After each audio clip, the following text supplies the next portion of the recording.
بسم الله الرحمن الرحیم. الحمد لله رب العالمین و صلاة و السلام علی اشرف الانبیاء والمرسلین سیدنا و نبینا محمد و علی آله و صحبه اجمعین. بینندگان عزیز و گرامی، السلام علیکم و رحمت الله و برکاته. در خدمت شما عزیزان هستیم با برنامه آن روی سکه. اولین کلیپی که از 6 ماه به این طرف در برنامه آن روی سکه پخش میشه دروغ بزرگی است که آیت الله دکتر حسینی قزوینی، مدیر شبکه ولایت که زیر نظر آیت الله ناصر مکارم شیرازی که آخوندهای شیعه در مورد او میگویند که یهودی زاده است و ولد زنا هست، این شبکه از روزی که تأسیس شده غیر از توهین، بدگویی، اهانت، تحریف و تدلیس در کتب اهل سنت و نسبت‌های دروغ به علمای اهل سنت و کتب اهل سنت کار دیگری نداره. این کلیپ رو ما بارها پخش کردیم از این آیت الله دروغگو و تا هنوزم که هست نه او و نه شاگردانش و نه تلویزیونش هیچ گونه پاسخی در مورد این دروغ این آخوند مکار و حیله‌گر جوابی ندادند و ما همچنان منتظر هستیم که این آخوند بیاد توبه بکنه و از دست از این دروغگویی و تدلیس و تهمت‌های ناروا به علمای اهل سنت برداره. کلیپ رو با هم می‌بینیم، بعد از اون انشاءالله برمیگردیم و در خدمت شما عزیزان خواهیم بود. با ما همراه باشید.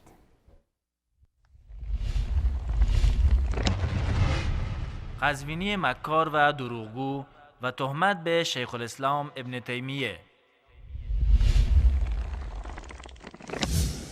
شیخ الاسلام ابن تیمیه رحمه الله در کتاب منهاج السنه می‌فرماید اصل مذهب شیعه را منافقین و زنادقه بنیان نهادند، برخلاف دیگر مذاهب اهل بدعت مانند خوارج و مرجعه و وعیدیه و قدریه و غیره. اما این آخوند مکار و حیله‌گر سخنان ایشان را قیچی نموده و چنان وانمود می کند که مراد شیخ الاسلام اصل کل مذاهب است، حتی مذاهب اربعه اهل سنت یعنی حنفی و مالکی و شافعی و حنبلی. و این در حالی است که شیخ الاسلام ابن تیمیه چند سطر قبل از جمله‌ای که این آخوند می‌خواند رهبران و سران نه تنها مذاهب اربعه بلکه مذاهب اهل بدعت را نیز زندیق و منافق نمی‌خواند، به استثنای رافضیان. با هم این کلیپ را ببینیم. الجزء السادس. آقا تصور کردی جوان عزیز سنی تشریف بردید شما کتابخانه، خلاصه قفسه ها را گشتی، این کتاب را پیدا کردی، جلد ششم پیدا کردی. ببینید اینجا در صفحه 303 ببینید عبارت ابن تیمیه چی عزیز دل من. ما که این دیگه ما که ننوشتیم، ما هم که چاپ نکردیم، تحقیق ما نکردیم. این کتاب برای شما عرض کنم در عربستان و سعودی چاپ شده، در 9 جلدم هست. دکتر محمد رشاد سالمم تحقیق کرده از علمای بزرگ اهل سنت. ایشون میاد میگه آقا و اصل المذهب، ریشه مذهب کاری به شیعه هم نداره، نمیگه مذهب شیعه، مذهب عباسی، کل مذهب. انما ابتدعه زنادقة منافقون. اصلا اصل مذهب را بنیانگذارش ملحدین، زندیق ها و منافقین بودن. مرادشون هم فاسد کردن دین اسلام بوده. بابا اصلا شما مذهب شیعه رو استثناء کنید، زیدی را استثناء کنید، اسماعیلی رو استثناء کنید. آقا بفرمایید آقای جوان حنفی، بفرمایید این حرف آقای ابن تیمیه است نسبت به شما، نسبت به امام اعظم ابو حنیفه. جوان عزیز شافعی، این حرف ابن تیمیه است نسبت به امام شافعی. جوان مالکی، این حرف ابن تیمیه است نسبت به امام مالک.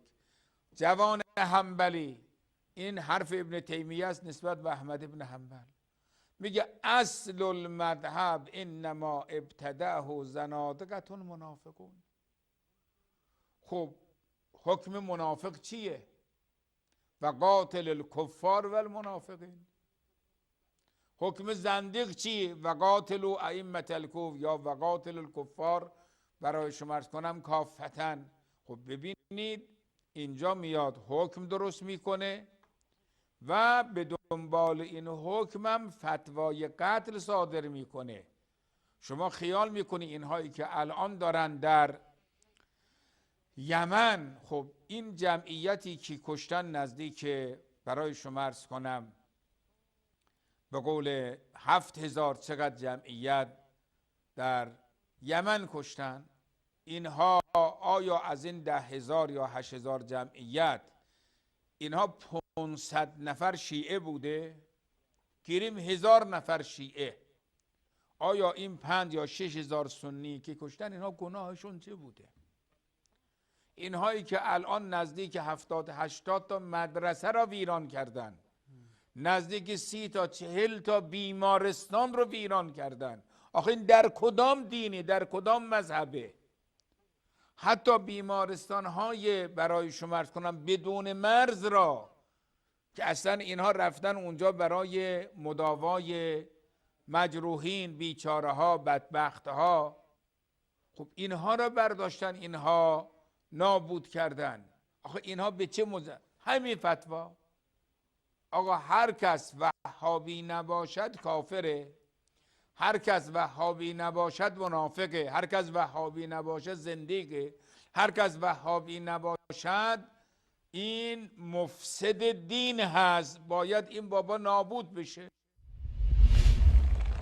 منهاج السنة النبویه جلد 6 صفحه 302.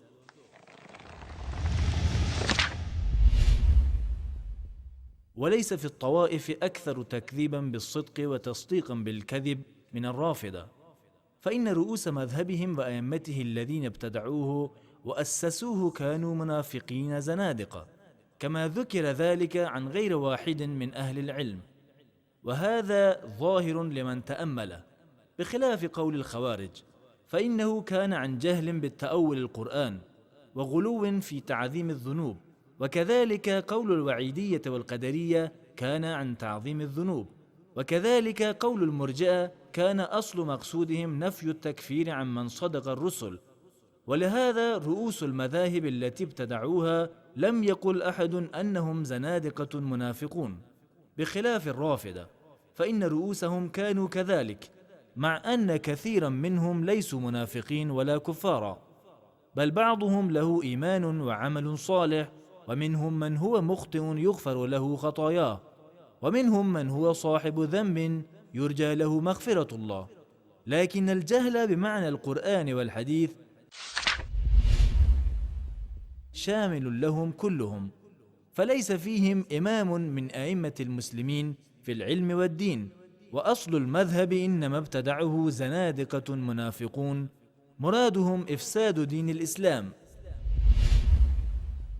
در میان فرقه ها هیچ فرقه‌ای مانند روافض راستی را تکذیب و دروغ را تصدیق نمی کنند، چرا که سران و رهبرانی که این مذهب را درست کردند همان گونه که بسیاری از اهل علم گفتند عده‌ای منافق زندیق بودند، و این مسئله برای کسی که بیندیشد واضح و آشکار است، برخلاف خوارج که اساس مذهب آنها از روی جهالت و نادانی به تأویل قرآن و غلو و زیادروی در بزرگ دانستن گناهان بود، و همچنین مشکل وعیدیه و قدریه از روی زیادروی در بزرگ دانستن گناهان بود، و همچنین مرجئه اصل مذهب آنها نفی تکفیر از کسانی بود که دعوت پیامبران را تصدیق کردند.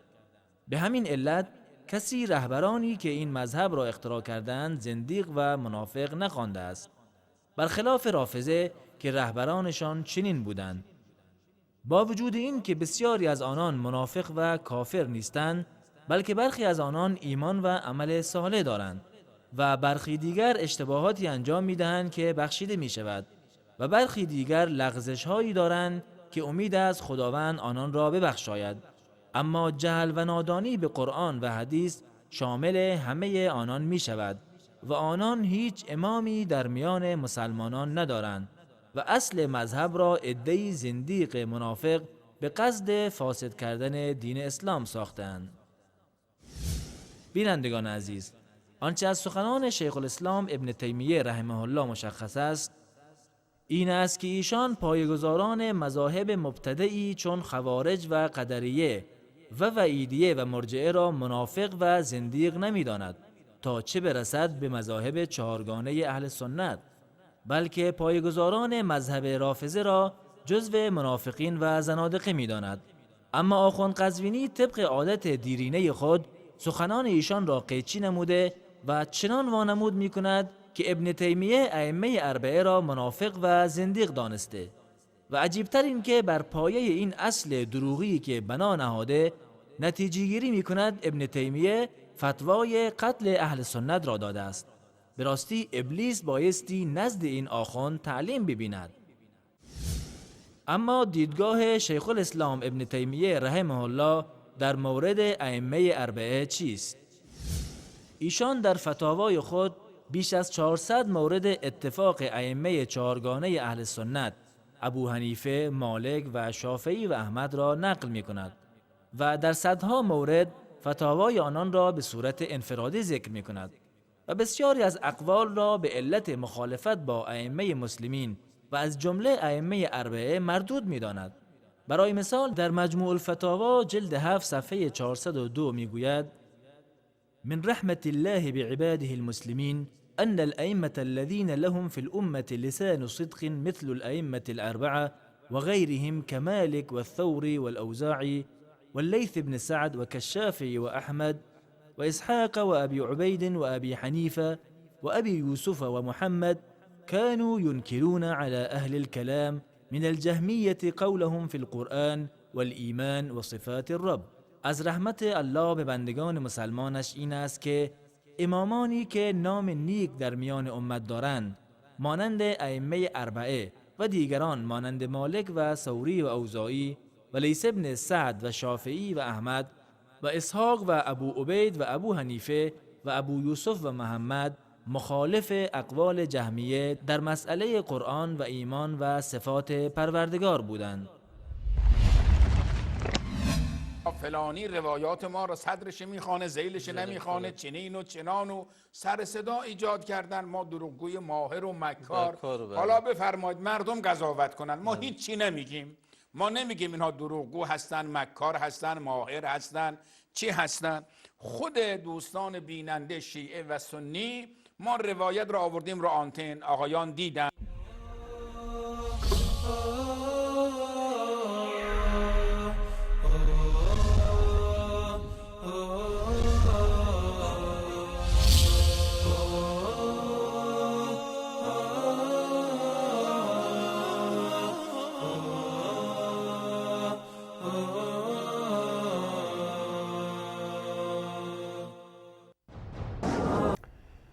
با سلامی دوباره خدمت بینندگان عزیز و گرامی. کلیپ دیگری که می‌خوایم خدمت شما عزیزان پخش بکنیم تناقض درباره امام رضا هست. کلیپ شماره 801. این کلیپ رو هم ببینید و بعد از اون انشالله من دو مطلبی است که انشالله از دروغ‌های اخیر آخوند ابوالقاسمی در شبکه ولایت پخش خواهم کرد. گرچه ما در هفته گذشته برنامه مفصلی در مورد شیخ کذوبشون که بهش میگن شیخ صدوق داشتیم و جوابای کوبنده هم از اون جوابایی که دوست داره آخوند ابوالقاسم بشنوه دادیم بهش. اما همچنان مثل استادش قزوینی و رئیس بزرگشون مکاره شیرازی سکوت مرگبار فرا گرفته شبکه ولایت رو و هیچ گونه اظهار نظری نمی کنن. حالا شاید من همونطوری که قبلا هم گفتم در هفته گذشته دیگه میگردن این ور اون ور به این در و دیوار خودشونو میزنن تا یه چند تا تلبیس و خیانت دیگری سر هم بکنن و بیان ادعا بکنن که بله جواب دادن. اما یقین داشته باشید که آنچه که پخش میشه هیچ گونه جوابی نداره غیر از این که بیان بگن که اشتباه کردن، توبه کنن و از خدا بترسن و برگردن به سوی حق و حقیقت. کلیپ شماره 801 رو میبینیم و بعد از اون انشاءالله دوباره در خدمت شما عزیزان خواهیم بود. با ما همراه باشید. تناقض درباره امام رضا رحمه الله.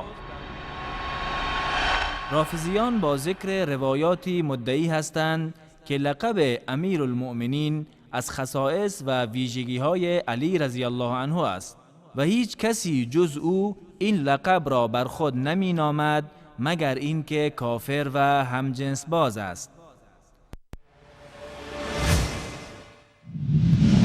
روایاتی استفاده می شود که هر حاکمی، هر خلیفه نابحقی که راضی شود این لقب و این اسم روی او گذارده شود، مبتلای به عمل قوم لوط می شود.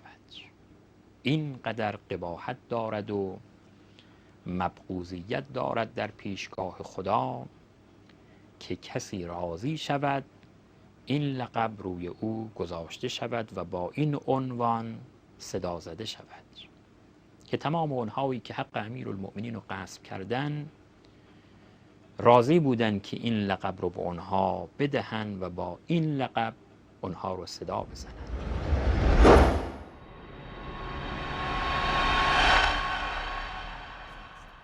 اکنون به برخی از روایات این روافض در اثبات این ادعایشان توجه نمایید. سئل الامام الصادق علیه السلام عن القائم يسلم عليه بإمرة المؤمنين قال لا ذاك اسم سمى الله به أمير المؤمنين عليه السلام لم يسمى به أحد قبله ولا يتسمى به بعده إلا كافر.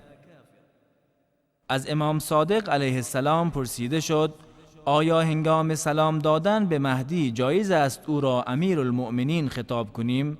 فرمود خیر، این اسمی است که خداوند امیرالمؤمنین علی را با آن نامیده و هیچ کسی قبل و بعد او به این لقب نامیده نشده و کسی جز کافر این لقب را بر خود نمیگذارد.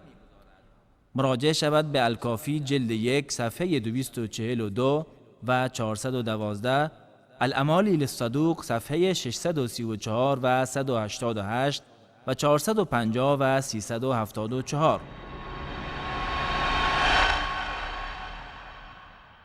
و نیز روایت کردند که روی انه دخل رجل على ابي عبد الله عليه السلام فقال السلام عليك يا امير المؤمنين فقام على قدميه فقال ما هذا اسم لا يصلح إلا لأمير المؤمنين عليه السلام سماه الله به ولم يسم به أحد غيره فرضي به إلا كان منكوحا وإن لم يكن ابتلي به. روایت شده از شخصی بر امام صادق علیه السلام وارد شد و عرض کرد سلام بر تو ای امیر مؤمنان. امام از جایش برخاست و گفت ساکت باش، این اسم جز برای امیر مؤمنان یعنی علی روا نیست که خداوند او را به این نام نامیده است و هیچ کسی خود را به این نام نمی نامد و به آن راضی نمی شود مگر اینکه همجنس باز است، گرچه به آن مبتلا نشده باشد. نگاه به وسائل شیعه، چاپ مؤسسه آل بیت جلد 14 صفحه 600 و چاپ دارالاسلامیه جلد 10 صفحه 469 و الیقین للسید ابن طاووس صفحه 27. از طرف دیگری در روایات شیعه آمده است که امام رضا علیه السلام مأمون را امیرالمؤمنین خطاب می کرده است. با هم این کلیپ را ببینیم. بعد چیه؟ میگه که و کانت تمیل الی حسن رضا و تحبه و تذکر ذر رئاستین و تقع فیه، و اون زن از ذر ریاستین بعدش میومد. وقتی خبر به اینجا رسید خواست راه ارتباطی این زن با مأمون بسته بشه. چی گفت؟ گفتش که لا ینبغی ان یکون باب دار النساء مشرعا الی مجلسک. درست نیست که در دار النساء راه به اتاق تو داشته باشه، مشرع باشه، نه مفتوح مستقیم به اونجا هست باشه، مشرع باشه. مأمون گفت خب باشه اون در ببندید. امام رضا علیه السلام هر روز میمدن اونجا. یه روز اومدن، وقتی اومدن دیدن در بسته شده. گفتن چیه قضیه؟ گفت فضل اینو ده خوشش نیومده. گفتن انا لله و انا الیه راجعون. آخه فضل چیکار است که بیاد در مورد امیرالمومنین نظر بده؟ تو چیکاره ای؟ روایتی که این آخوندک از کتب شیعه بیان نمود دلالت بر این دارد که امام رضا رحمت الله علیه مأمون خلیفه عباسی را امیرالمومنین نامیده است. به راستی اگر این لقب از خصائص و ویژگی های علی رضی الله عنه است، چرا امام رضا مأمون را با همین لقب خطاب می کند؟ آیا او درست می گوید یا امام جعفر صادق؟ چطور امکان دارد امام رضا مأمونی که از دیدگاه شیعه به ظلم و ستم معروف بوده را امیرالمؤمنین خطاب کند. آیا امام رضا نمی‌دانسته که این لقب خاص علی رضی الله عنه است و نباید برای دیگری استفاده گردد؟ و اگر نمی‌دانسته است که این لقب خاص علی رضی الله عنه است، پس چگونه ادعا می‌کنید که علم غیب داشته؟ و اگر می‌دانسته است، پس چرا مأمون را همردیف علی رضی الله عنه قرار داده است و او را امیرالمؤمنین خطاب کرده است؟ آیا این عمل یک اشتباه به شمار نمی آید و عصمت مورد ادعای شما را زیر سوال نمی برد؟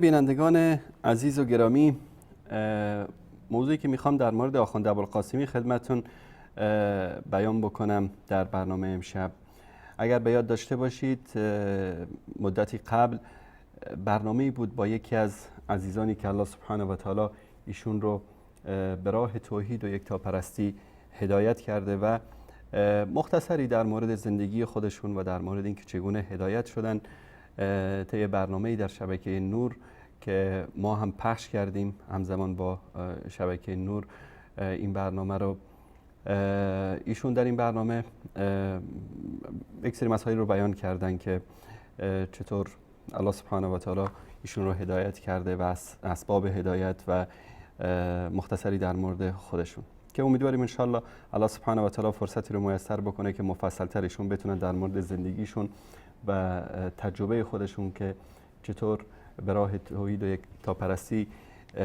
هدایت یافتن رو بیشتر بیان بکنن. اما از جای اینکه در شبکه‌های رافضی ما بارها دیدیم که بعضی از هدایت یافتگان مانند دکتر مرتضی رادمهر و بعضی از کسانی که شاید صدای فیلمی از اونها وجود نداشته باشه رو کلا انکار میکنن، میگن همچین شخصیتی وجود نداشته. امثال آیت الله برقی رحمت الله علیه رو که کتاب‌های ایشون و تفسیرشون و مطالبی که در رد اعتقادات باطل روافض نوشتن دلیل و گواه هست بر این که این شخصیت بزرگ الله سبحانه و تعالی ایشون رو به راه توحید و یکتاپرستی هدایت کرده. اومدن میگن که ایشون در آخر عمر دوباره برگشته و شیعه شده و لعنت میکرده کسایی که ایشون رو به اصطلاح گمراه کرده بودن. وقتی که این برادر بزرگوار اعلان هدایت کردن و این برنامه اجرا شد، اینا به تب و تاب افتادن و خلاصه دوباره همون دلقک شبکه ولایت یا تلفنچی خودمون، اگر یادتون باشه تو برنامه‌ای که من تماس زنده داشتم با آیت الله قزوینی که در مورد همین دروغی که گفته بود و از 6 ماه به این طرف داریم پخش میکنیم، اول جواب ندادن، بعدن دیدن که داره آبروشون میره، خلاصه این تلفنچی رو آوردن که فقط در طی 45 دقیقه 46 دقیقه فقط فوش میداد و جرأت و شهامت این رو نداشتن که به استودیو وصل بکنن تا آبروی نداشته آیت الله قزوینی رو برباد بدیم. بر صورت من کل برنامه‌ای که در رد سخنان و اون برنامه‌ای که دکتر موسوی در اون برنامه حضور داشتن رو ما تقطیع کردیم. من فقط در امشب شاید بتونم 3-4 تا از کلیپاشو پخش بکنم. واقعا جالب است. من خاصا این مطلب اولی که میخوام خدمتون بیان بکنم رو ببینید، حتما خوب دقت بکنید. اینا من انشاءالله مدارکشون نشون میدم، غیر از خودشون، غیر از شیعیان، همه بشر رو اولاد زنا میدونن. این عقیده این هاست در کتاب هاشون. عموم شیعیان این اعتقاد رو ندارن. انسان باید حرف حق رو بگه. برادران و خواهران شیعه ما عموما این ادعا رو ندارن و این مطلب رو اصلا قبول ندارن. خیلی از اونها منتها این جزء اعتقادات روافض هست، جزء اعتقادات کسانی که شیعیان متمسک و متدین هستند باید جز اعتقاداتشون یکی هم این باشه که غیر از شیعه همه اولاد زنا هستند. اینا به خاطری که از این قضیه فرار بکنن و یکی از اصول دین و مذهب اینا هم این است که تهمت زدن، بهتان زدن و دروغ بستن به غیر شیعه اثناعشری جز فضایل اعمال محسوب میشه. به خاطر همین در هر مناسبتی سعی میکنن که به کارشناسان شبکه‌های اهل سنت، به علمای اهل سنت و به بزرگان اهل سنت، حتی به اصحاب رسول الله صلی الله علیه و آله و سلم تهمت‌های ناموسی بدند، اهانت بکنند، دروغ ببندند. من نمونه ای از این عقیده رو اینجا خدمت شما از کتاب مصباح الفقاهه فی المعاملات نشون میدم. جزء دوم، سید ابوالقاسم موسوی خویی آیت الله عظمایشون هست. میگه حرمت الغیب مشروطه بالایمان. میگه شرط حرمت غیبت این است که طرف مؤمن باشه. اگر مؤمن بود غیبت کردنش حرام است، اگر مؤمن نبود غیبت کردنش جایز است. مؤمن کیست؟ مؤمن کسی است که به الله و به رسولش و به معاد و به 12 امام ایمان داشته باشه. ثم ان ظاهر الاخبار الاختصاص حرمت الغیب بالمؤمن، که میگه ظاهر اخبار اختصاص این است که حرمت غیبت فقط برای مؤمن است. اقول المراد من المؤمن هنا، مراد از مؤمن چی است؟ من آمن بالله، کسی که به الله ایمان آورد و به رسوله و بالمعاد و بالائمه الاثنی عشر. مؤمن فقط مؤمن کسی است که به الله و رسول و معاد و 12 امام ایمان داشته باشه. اولهم علی ابن ابی طالب و آخرهم القائم الحجه المنتظر عجل الله فرجه و جعلنا من اعوانه و انصاره و من انکر واحدا منهم جازت غیبته لوجوه. اگر کسی بیاد یکی از این 12 امام رو انکار بکنه غیبتش جایز است. الوجه الاول انه ثبت فی الروایات، ثابت شده در روایات والادعیه و زیارات و در دعاها و زیارتنامه ها جواز لعن المخالفین، جایز است که مخالفین را لعن بکنیم و وجوب البراءة منهم، از اونها اعلان براءت بکنیم و اکثار السب علیهم، زیاد بهشون فحش بدیم. من بارها میگفتم که تنها دینی که در روی کره زمین فحش دادن در این دین جز فضایل اعمال محسوب میشه دین اثناعشری است. و اتهامیم، تهمت زدن، به دروغ تهمت بزنید، بگید حالا آقای موسوی برادر عزیز باید شما آماده باشید برای تهمت ها و اهانت، همونطوری که این راه انبیا صلوات الله و سلام علیهم است که وقتی که راه توحید و یکتاپرستی رو کسی انتخاب کرد باید برای همه چیز آماده باشه. رسول الله صلی الله علیه و سلم رو متهم کردن، گفتن جادوگر، از دروغ میگه، حتی به همسرش تهمت زنا هم زدن و تا امروز هم منافقین این تهمت رو میزنن. پس باید برای این چیزا آماده بود. این راه دین، راه توحید، راه یکتاپرستی، راه جنت این مشکلات و سختی ها رو داره. تهمت زدن یک از فضائل اعمال در دین شیعه اثناعشری محسوب میشه. والوقیة فیهم ای غیبتهم، و اونها رو باید غیبتشون رو بکنید. لانهم من اهل البدع والریب، به خاطر اینکه اهل بدعت و اهل چی هستن؟ شک هستن. بل لا شبهة فی کفرهم، بل که هیچ شکی نیست که اینها کافر هستن. لان انکار الولایه والائمه حتی واحد منهم والاعتقاد بخلافة غیرهم و بالعقائد الخرافیه كالجبر و نحوی یوجب الكفر والزندق. میگه که به خاطر اینکه انکار ولایت ائمه، حتی یکی از آنها، و اعتقاد به خلافت غیر آنها، یعنی خلافت ابوبکر و عمر و عثمان، و عقاید خرافی و مانند جبر و غیره، یوجب الکفر و زندقه، که سبب کفر و زندقه میشه. و تدل علیه الاخبار المتواتره الظاهره فی کفر منکر الولایه، اخبار ظاهر و آشکار و متواتر ثابت میکنه کافر بودن منکر ولایت رو. و کفر المعتقد بالعقائد المذکوره، و کفر کسی که به این عقاید دیگر هم اعتقاد داشته باشه، و ما یشبهها من الضلالات، و گمراهی های دیگری که مانند اینها باشه. پس دروغ بستن، فحش دادن، متهم کردن، غیبت کردن، لعن کردن جز فضائل اعمال در دین رافضه‌گری است. میریم سر کلیپی که این آخوند تلفنچی در مورد جناب آقای دکتر موسوی و تهمت هایی که به 3 تن از علمای اهل سنت میزنه. این کلیپ رو با هم میبینیم و انشاءالله من دقیق همه این شبهاتی رو که ایشون مطرح میکنه از اصل این کتب خدمت شما عزیزان نشون خواهم داد.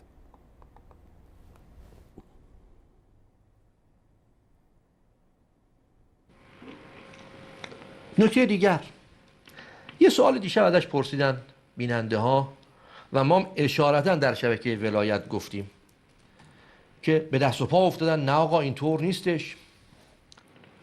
از ابن تیمیه شروع میکنیم که به نظر اونها مؤسس توحید در عالم است بعد از پیامبر، تا چند قرن کسی نبوده.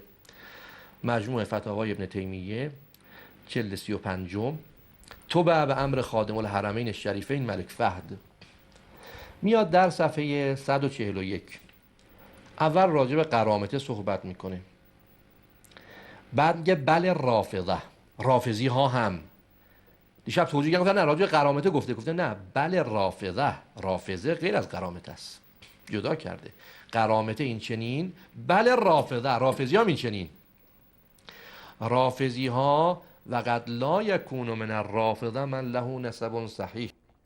بله، من همیشه خدمت شما عزیزان بیان کردم که اینها در تدلیس و تلبیس و خیانت باور کنید دستهای ابلیس را از پشت سر بستن.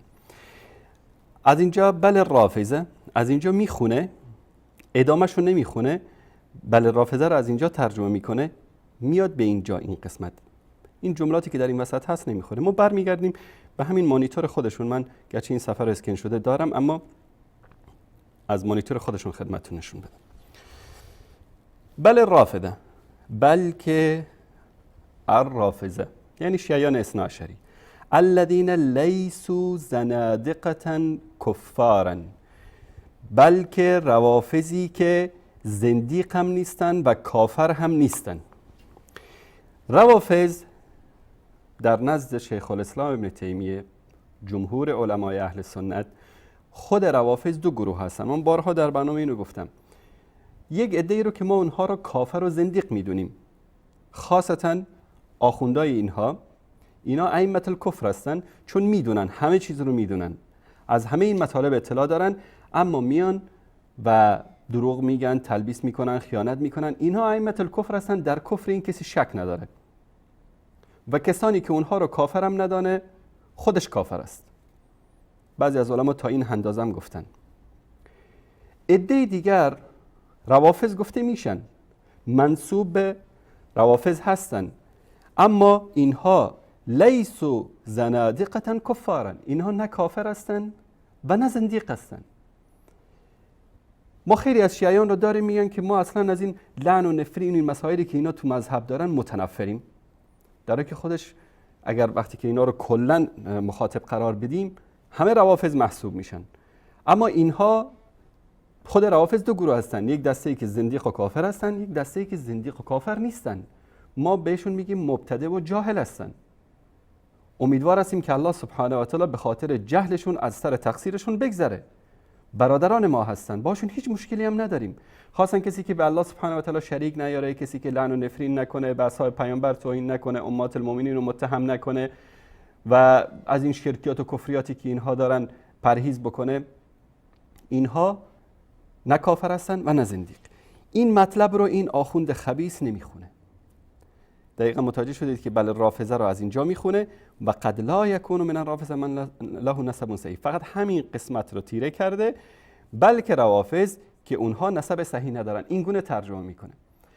خب میدونید که اکثریت، یعنی میشه گفت که 99.99% در ایران عربی مردم نمیفهمن دقیق، خواستن کتب شیخ الاسلام ابن تیمیه که خیلی دقیق و خیلی فصیح و با ادبیات خیلی عالی نوشته شده، برای فهم و درک مطالبی که ابن تیمیه نویسه یعنی لازم است که انسان این مطلب رو 2-3 بار بخونه، حتی به خاطر اینکه شما یک پاراگرافی رو در یک فصلی که مثلا 10 12 20 30 تا 40 صفحه است درک بکنید، لازمه که این فصل رو کامل بخونید. چون ایشون میاد یک شبهه‌ای رو که ابن مطهر هلی یا یک رافضی بیان کرده مطرح میکنه، بعد میره وارد مسائل فلسفه و منطق و ادبیات عرب و یعنی مطالبش خیلی با انشعابات ارائه میده در کتاباش.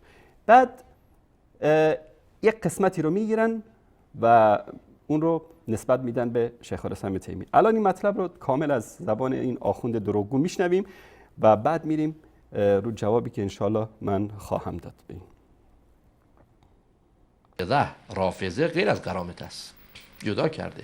قرامت این چنین، بله رافضی هم این چنین.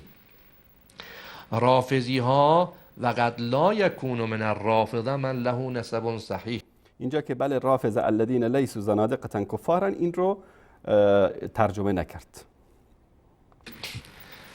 و شاید اصلا شما شیعه‌ای پیدا نکنی که نسبش صحیح باشه. توجیه کرد، گفتش که نه این نسب صحیح یعنی مثلا مشخص این تو جبل عامله میگه من عاملی هستم، نه عاملی نیست، این شیرازی مشهدی اومده جبل عامل. دیگه انسان عاقل میفهم مقصود چیه. طعن در انساب مراجعه کنید به سایت افتای عربستان و معنی نسب صریح و طعن در انساب رو همونجا ببینید که میگه حرامزاده بودن. این یعنی چی؟ یعنی شاید شما تو شیعه کسی پیدا نکنید که نسبش صحیح باشه و در باطن مسلمان باشه و زندیق نباشه. خب این راجع به این مطلب رو هم قبل از اینکه من انشالله مفصل از خود کتاب خدمتتون نشون بدم، قسمت پایین رو هم این آقا ترجمه نمیکنه که در اینجا میگه که مسلما فی الباطن ولا یکون زندیقا، در باطن مسلمان باشه و زندیق نباشه، لکن یکون جاهلا مبتدعا، که جاهل و مبتدع باشه، و اذا کان هؤلاء مع صحة نسبهم و اسلامهم یکتمون ما هم علیه من البدع والهوى و اینها با صحت نسبشان و اسلامشان پنهان میکنن آنچه را که از بدعت و هوای نفس دارند. این را همینجا داشته باشید از فیلم این آخوند رافضی. میریم رو کتاب شیخ الاسلام ابن تیمیه تا ببینیم که حقیقت این مسئله چی است. این کتاب مجموع الفتاوی شیخ الاسلام ابن تیمیه است، جلد 35، دقیقا همون کتابی که اونها نشون دادن و این مطلب رو از صفحه 141 من خدمت شما عزیزان نشون میدم. بیایید با هم اینو میخونیم، این پاراگراف رو کامل میخونیم و قضاوت رو میگذاریم به عهده شما عزیزان و خاصتا کسانی که کم و بیش عربی متوجه میشن. اما هؤلاء القرامطه فانهم فی الباطن کافرون بجمیع الکتب والرسل. این قرامطه یک فرقه ای از شیعیان قرمطی ها که اینها کعبه رو اشغال کرده بودند، حجر الاسود رو دزدیدن، بیش از 30,000 حاجی رو کشتن، چای زمزم رو با اجساد حجاجی که سر بریده بودن پر کردن. اینها میگه کافر هستند به همه کتب و پیامبران. یخفون ذالک، این رو پنهان میکنن. و یکتمون من غیر من یثقون به، تا که به کسی به اصطلاح اعتماد نداشته باشن برای بقیه این چیزو پنهان میکنن اعتقاداتشون. لا یظهرونه، مگر برای کسایی که به اونها اعتماد داشتن به کسی دیگه ظاهر نمیکنن. کما یظهر اهل الکتاب دینهم، مانند یهود و نصارا که دین و کتابشون رو آشکارا برای مردم عقیدهشون رو بیان میکنن. لانهم، به خاطر اینکه لو اظهروا لنفر عنهم جماهیر اهل الارض، اگر که اینها اون عقیدهشون و قرامت اگر اظهار بکنن، همه اهل زمین از اونها چیکار میکنن؟ فرار میکنن. من المسلمین و غیرهم، هم مسلمان ها و هم غیر مسلمان ها از اونها فرار میکنن. و هم یفرقون بین مقالتهم و مقالت الجمهور، و اینها فرق هست بین آنچه که اینها میگویند و آنچه که جمهور مسلمان ها میگن. الان در اینجا بله رافضه، سخن از قرمطی ها بود. یک مرتبه اینجا میاد شیخ الاسلام در مورد رافض صحبت میکنه. بله رافضه، بلکه رافضه الذین لیسوا زنادقة کفارا، حتی روافضی که زندیق و کافر نیستن، یفرقون بین مقالاتها و مقالات الجمهور، بین حرفهایشان و حرفهای جمهور فرق میگذارن. و یرون کتمان مذهبیم، و اینها میبینند یا اعتقاد دارند که دینشان را پنهان بکنن و استعمال تقیه و تقیه رو استعمال میکنن. تقیه میدونید که اظهار آنچه که در دلشون بهش اعتقاد ندارند ظاهر میکنن و پنهان میکنن آنچه که در باطن بهش اعتقاد دارن.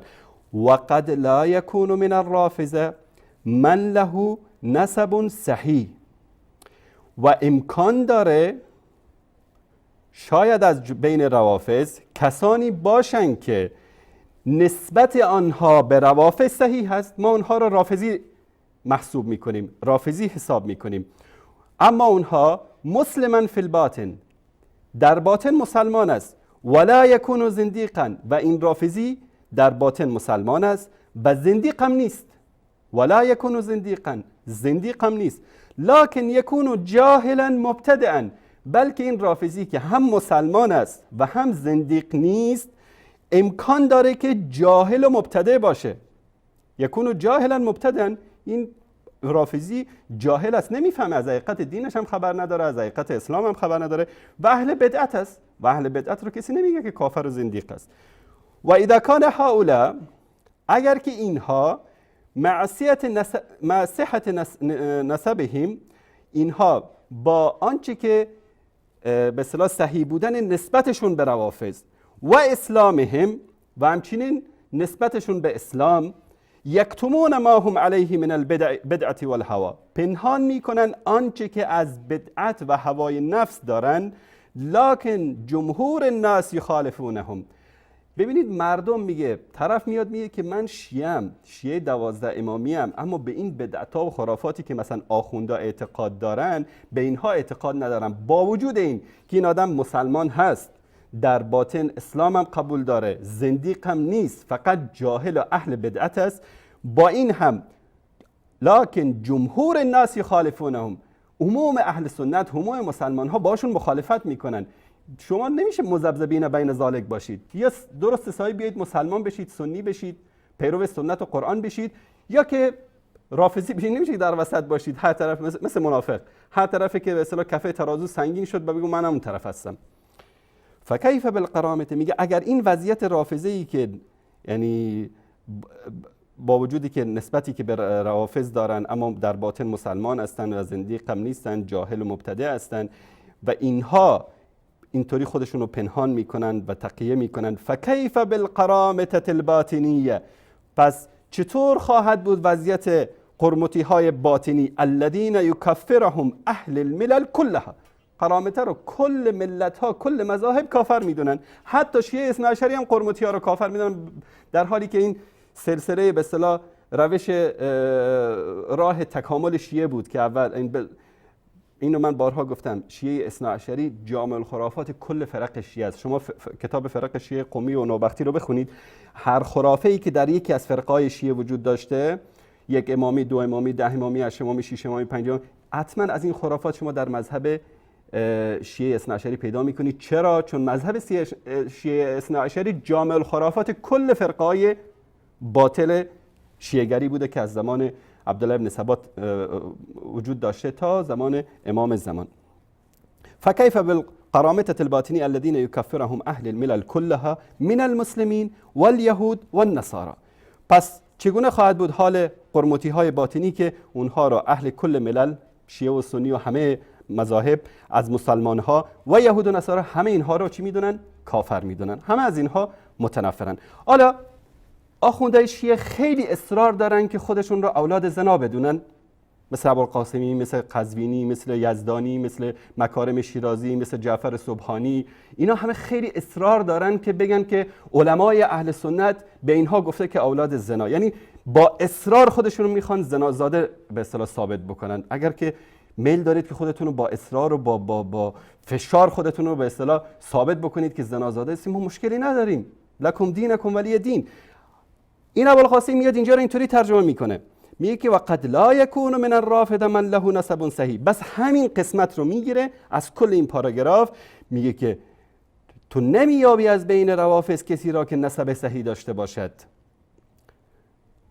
و میگه که آقا این ابن تیمیه گفته که روافض نسب صحیح ندارن. من به این آخوند گاگول بیشور میگم بالفرض حرف تو رو قبول کردیم، درست ابن تیمیه این حرف گفته، چرا به ادامهش رو ترجمه نمی کنی؟ ادامهش چی میگه؟ مسلماً فی الباطن، مسلمان در باطن، ولا یکون زندیقا. یعنی به ترجمه ابوالقاسمی که بعضی از رافضا که نسب صحیح هم ندارند در باطن مسلمان هستند، زندیق نیستند، لکن یکونو جاهلا مبتدعا، بلکه جاهل و مبتدع هستند. و اذا کان هؤلاء، اگر که آنها مع صحت نسبهم، با اینکه نسبشون درست است و اسلامشان هم درست است، یکتمون ما هم علیه من البدعه والهوا، اینها پنهان میکنن آنچه که آنها از بدعت و هوای نفس دارن. این یعنی چی؟ مردی ابوالقاسمی بیاد جواب بده. این پاراگراف از اول تا آخر بخون، این رو برای من ثابت بکن که جمله بالا رو اگر تو ترجمه میکنی که ابن تیمیه گفته که روافض نسبشون صحیح نیست، این نسبت به مذهب رو به نسب که قضیه پدر و پدر بزرگ و جد و اینا باشه به این ترجمه میکنی، جمله پایین رو چی ترجمه میکنی؟ که ابن تیمیه میگه هؤلاء مع صحت نسبهم، این روافض با اینکه نسب صحیح دارند و اسلامهم و اسلامشون هم صحیح هست، یکتمون ما هم علیه من البدعه والهوا. حالا که تو بیشعور هستی، تو جاهل هستی، نادان هستی، درس نخوندی، عربی بلد نیستی، نمیفهمی که ابن تیمیه گفته، گناه شیعیان چی هست که میخوای به زور ثابت بکنی که ابن تیمیه همه شیعیان رو گفته که علیاذ بالله اولاد زنا هستن، نسبشون صحیح نیست؟ اگر تو در نسب مکارم شیرازی یا کسان دیگری که هستن دور و برت شک داری، میگه کافر امر به کیش خود پندارد، خب به بقیه شیعیان کاری نداشته باش. من امیدوارم که در هفته آینده در برنامه خودش ابوالقاسمی این پاراگراف رو بیاره، مردانه مثل استاد ترسوی بزدل، نه اینکه 6 ماه گذشته یک مطلبی رو به دروغ به ابن تیمیه نسبت داده تا حالا مردش نشده که بیاد اونو پاسخ بده. امیدوارم که تو، البته میگن که گرگزاده عاقبت گرگ شود گرچه با آدمی بزرگ شود. تو همون شاگرد قزوینی هستید، خیری در شما وجود نداره، میدونم که این رو هم ماسمالی میکنی، یه چیز دیگری تعبیر بیننده میدی، اما این هست اون چیز واقعیتی که در کتاب ابن تیمیه وجود داره. این از این. بریم جلوتر که ادامه این مطلب رو این آقا چی میگه. و زندیق نباشه. خب این راجع به حرف ابن تیمیه. ابن تیمیه چه سالی بود؟ 728. یکی دیگه‌شون گفت نه این برای اون دوران بوده، اون دوران شیعه ها اینطور بودن. خب اون دوران شیعه ها اینطور بودن. بیایم جلوتر. رسالتون فی الرد علی الرافضه محمد ابن عبدالوهاب که اینا بودن اینجاشو خوندن، بعد صفحه بعدش درست نخوندن. تعرف ان الرافضه، و میگه به سبب اینه که ما گفتیم که شیعه ها یک سری کارهای حرامی در نظر محمد ابن عبدالوهاب انجام میدن، میدانی که بیشتر از همه مردم امر خدا را ترک میکنن و حرام انجام میدن و بسیاری از اونها ناشئ شده اند، ابتداشون نطفه خبیث در رحم حرام بوده و به همین دلیل نمیبینی از شیعیان جز اعتقاد خبیث را و کار پلید را. شما راجع به پدر مادرتون همینو میگی که میگی رفتی به ادعای شما سنی شدی، از پدر مادر جز خبیث ندیدی و پدر مادر جز اون کثیری به حساب میاره که ناشی از نطفه خبیث موضوع در رحم حرام بودن. فهؤلاء الامامیه، این امامی ها خارجون عن السنه، از سنت خارج هستن، بل عن المله، اصلا مسلمان نیستن. من قبلا هم اشاره کردم این وقتی که میخواد دروغ بگه، علامت دروغگویی قزوینی این است که عمامش رو جلو عقب میکنه و علامت دروغگویی جواد ابوالقاسمی که حتما مدتی هم در خدمت آج سعید طوسی بودن این است که بلند میشه میشینه رو صندلی، بلند میشه میشینه. من نمیدونم حکمت در این چی است، حالا بینندگان شاید بهتر متوجه بشن. این که بخواد دروغ بگه این علامت دروغگوییش است، همیشه اینو متوجه باشید. هر گاه که خواست دروغ بگه بلند میشه میشینه رو صندلی. قزوینی که بخواد دروغ بگه عمامشو جلو عقب میکنه. این خط قبلش هم ترجمه نمیکنه، اصلا مسلمان نیستن. خب خیلی ساده. کافر پدر مادر شما میگه واسه پدر مادرتون رو. ما بارها گفتیم اگر یک عزیز سنی بیاد شیعه بشه، حالا در مورد عزیز سنی که بیاد شیعه بشه، این انشاءالله در جای خودش جواب میدم. میریم رو قضیه مطلبی رو که ایشون از کتاب محمد ابن عبدالوهاب آورد و من خدمت شما عزیزان این کتاب رو اینجا آماده کردم. یک نکته رو هم خدمتتون عرض بکنم. تقریبا حدود 6 ماه قبل و 7 ماه قبل دقیقاً همین مطلب رو، همین دروغ رو یزدانی گفته بود، همین دروغ رو، و ما در همون موقع مفصل این دروغ رو جواب دادیم. من انشالله که بتونم این رو خدمت شما عزیزان نشون بدم که در همون موقع ما مفصل این مطلب رو جواب دادیم. ایشون در جواب یکی از بیننده های شبکه ولایت این مطلب رو ارائه داد. بله، این رو من اینجا شما ببینید که قزوینی یک دروغ رو میگه به عنوان رئیس کل دروغگویان، بعد یزدانی هم همین دروغ رو میگه. ما برای قزوینی جداگانه جواب میدیم، برای یزدانی جداگانه جواب میدیم، برای ابوالقاسمی جداگانه جواب میدیم. اما انذرتهم ام لم تنذرهم لا یؤمنون ختم الله علی قلوبهم و علی سمعهم و علی ابصارهم غشاوه. اینها مهر در قلب‌های اینها زده شده، اینا ایمان نمیآورن. اینا اگر از آسمان عذابم نازل بشه اینا حاضر نیستن که این خمس و عبا و قبا و این صیغه و این فحشا و فسادی که گرفتارش هستن این رو ترک بکنن.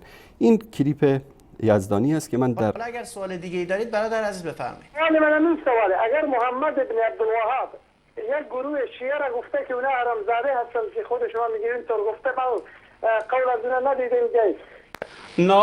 کتابی که ایشون در رد شیعیان نوشتن تألیف محمد ابن عبدالوهاب، ناصر بن سعد الرشید، همین رمم چاپ شده در خانه خدا در شهر خدا، همین کتاب چاپ شده. صفحه 42 میگه فهؤلاء الامامیه خارجون عن السنه بل عن المله واقعون فی الزنا. این دیگه همه رو داره میگه، همه رو میگه، امامیه، کل امامیه رو میگه.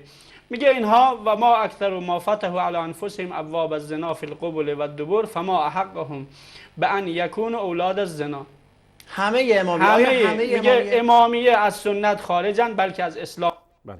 این دروغ رو حدود 7 ماه قبل یزدانی گفته بود. من در برنامه خاص این رو مفصل جواب دادم. کلیپ جوابی هم که دادیم شاید بتونم بگم بیش از 100 مرتبه تو شبکه تکرار شده، چون این پاسخهایی که من تو برنامه آن که میدم دوستان کلیپشو تقدیم میکنن و جداگانه این رو در ضمن برنامه گفتگو پخش میکنن.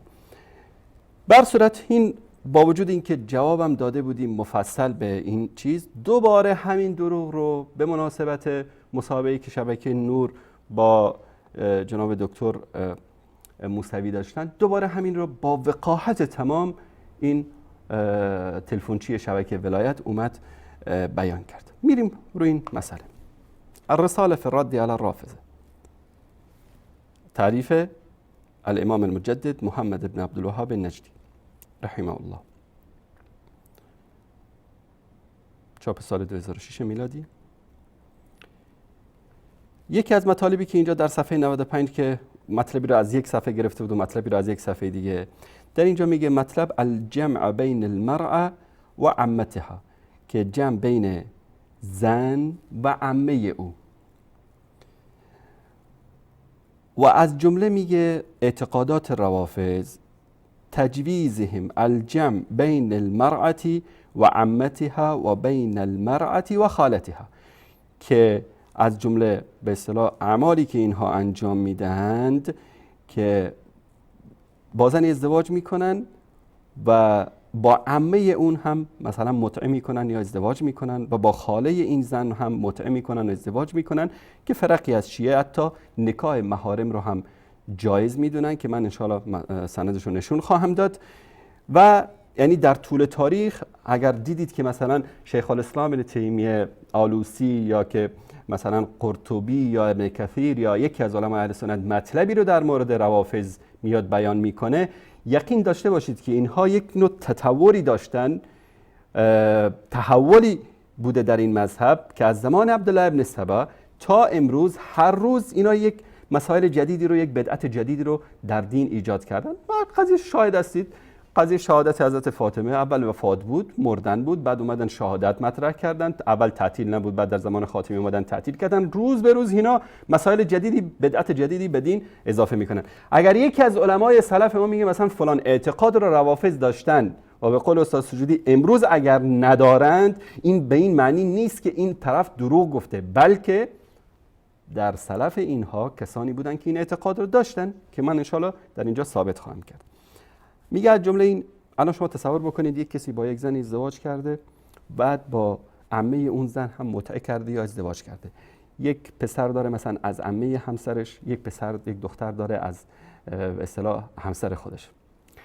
اینها چه نسبتی با هم خواهند داشت؟ آیا خلط در انساب ایجاد شد یا نشد؟ شما این اولادی که از این عمه به اصطلاح عمه زن این طرف به دنیا آمده بهش چی میگید؟ اصلا به این نکاح چی میگید؟ اصلا این نکاح وجود داره؟ اصلا این نکاح قابل قبول هست؟ اصلا میشه گفت که این طرف زنش هست؟ این مطلب رو اینجا بیان میکنه. بعد میریم صفحه بعد.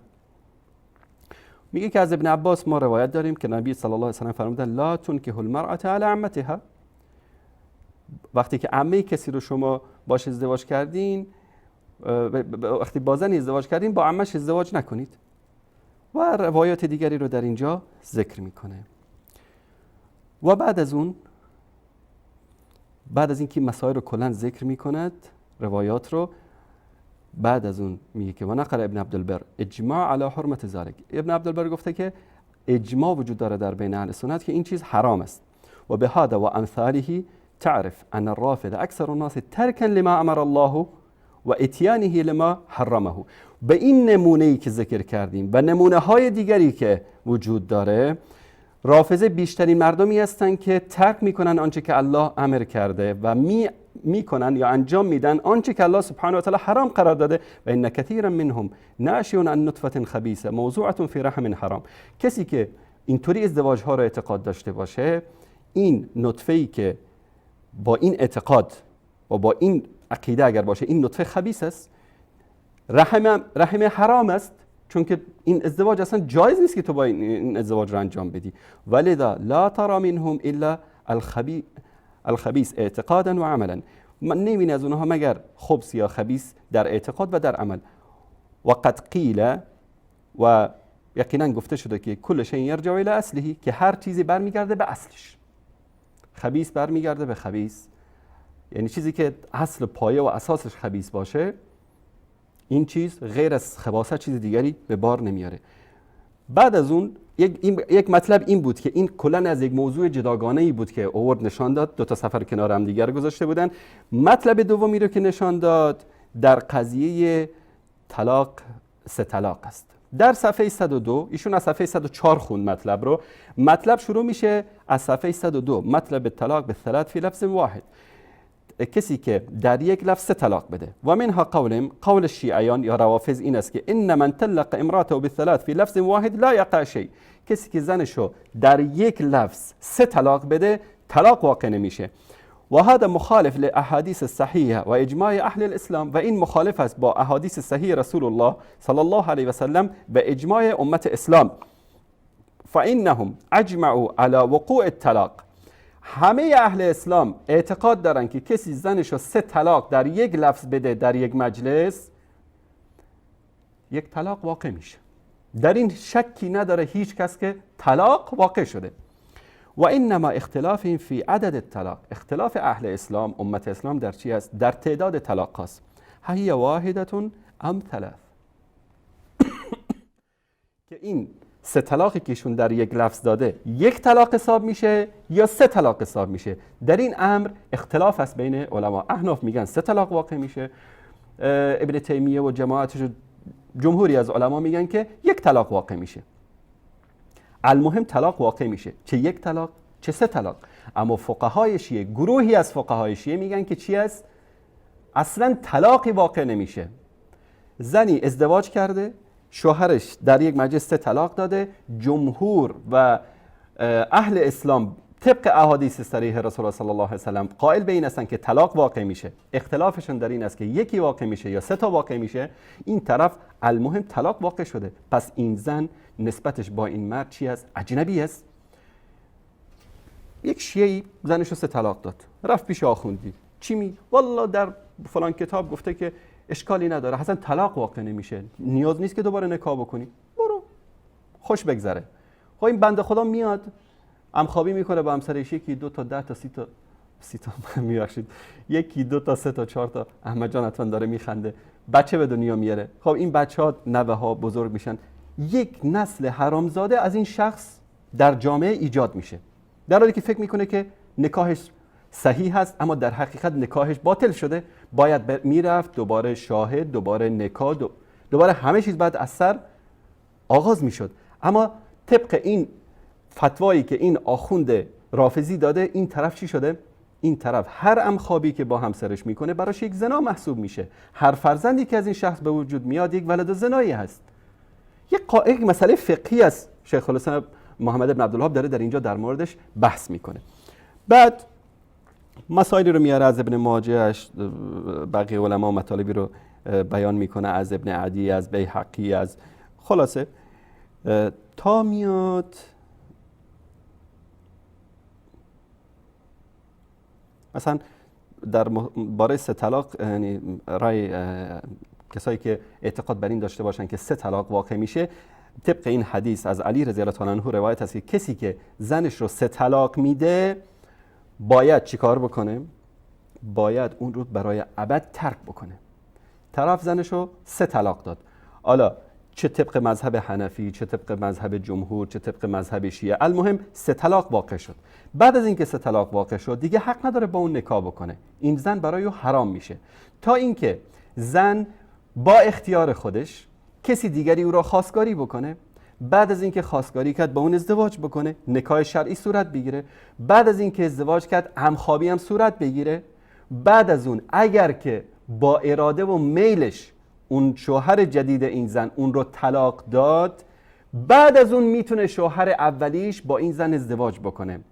و اگر اومدن اینجا یک دسیسه‌ای درست کردن و به اصطلاح کسی اومد و با کسی نکاح کرد، یک زنی که 3 طلاق شده کسی اومد اینو نکاح کرد و بعد چیزی که به عنوان حلال مطرح هست در بین مردم، پیامبر صلی الله علیه و سلم مورد لعن قرار دادن کسی که این عمل رو انجام میده. یعنی میاد زنی رو که 3 طلاق شده نکاح میکنه، یک شبی با اون میگذرانه، بعد اونو طلاق میده، بعد اون برمیگرده پیش همسر اولش با اون نکاح میکنه که این شرعا جایز نیست. رسول الله صلی الله علیه و سلم کسایی که این کارو بکنن مورد لعن قرار داده. المهم این قضیه 3 طلاق است. در صفحه 103 هم همین مطالب بیان میشه. روایت هم از حضرت علی بیان میکنه در اینجا. بعد از اون که همه این مطالب رو بیان کرد چی میگه؟ فهؤلاء الامامیه، این امامیایی که این کار رو انجام میدن، یعنی این 3 طلاق رو اینطوری ماسمالی میکنن، خارجون عن السنه، از سنت خارجن. چون که در صفحه قبل ما دیدیم که روایاتی رو آورد از بیهقی، ابن عدی، از فلان، از سیدنا علی رضی الله تعالی عنه. من خدمتتون بیارم از علی رضی الله تعالی عنه، از علی آورد، ابن عدی آورد، از بیهقی آورد، احادیث رسول الله صلی الله علیه و سلم رو آورد تا اینکه میرسه به اینجا. اینا میگه با این کاری که انجام میدن خارجون عن السنه، این از سنت پیامبر خارج شدن. بل عن المله، کسی که این کار مخالفت پیامبر بکنه، مخالفت پیامبر انجام بده، از ملت خارج است، از ملت اسلام خارج است. واقعون فی الزنا، با این همسری که 3 طلاق شده و تو داری باش همخوابی میکنی، پس زنا داری انجام میدی. و ما اکثر ما فتحوا علی انفسهم ابواب الزنا فی قبل و الدبر، اینها با این کارشون باز کردن به روی خودشون باب زنا رو، چه در جلو چه در عقب، چون اینا براشون فرق نمیکنه از هر راهی که هر کاری که بخوان انجام بدن. این مسئله فقهی دارن که شهوت ران مثل حیوان علمای اینها فتوا میدن، براشون لذت مهم است، حالا از هر جایی که باشه. فما احقهم به ان یکون اولاد الزنا، کسایی که این کار رو انجام میدن حقشون این است که به اینها گفته بشه اولاد زنا. حمان الله و ایاکم معاشر الاخوان من اتباع خطوات شیطان، الله سبحانه و تعالی ما و شما را ای برادران حفظ بکنه از پیروی از گامهای شیطان.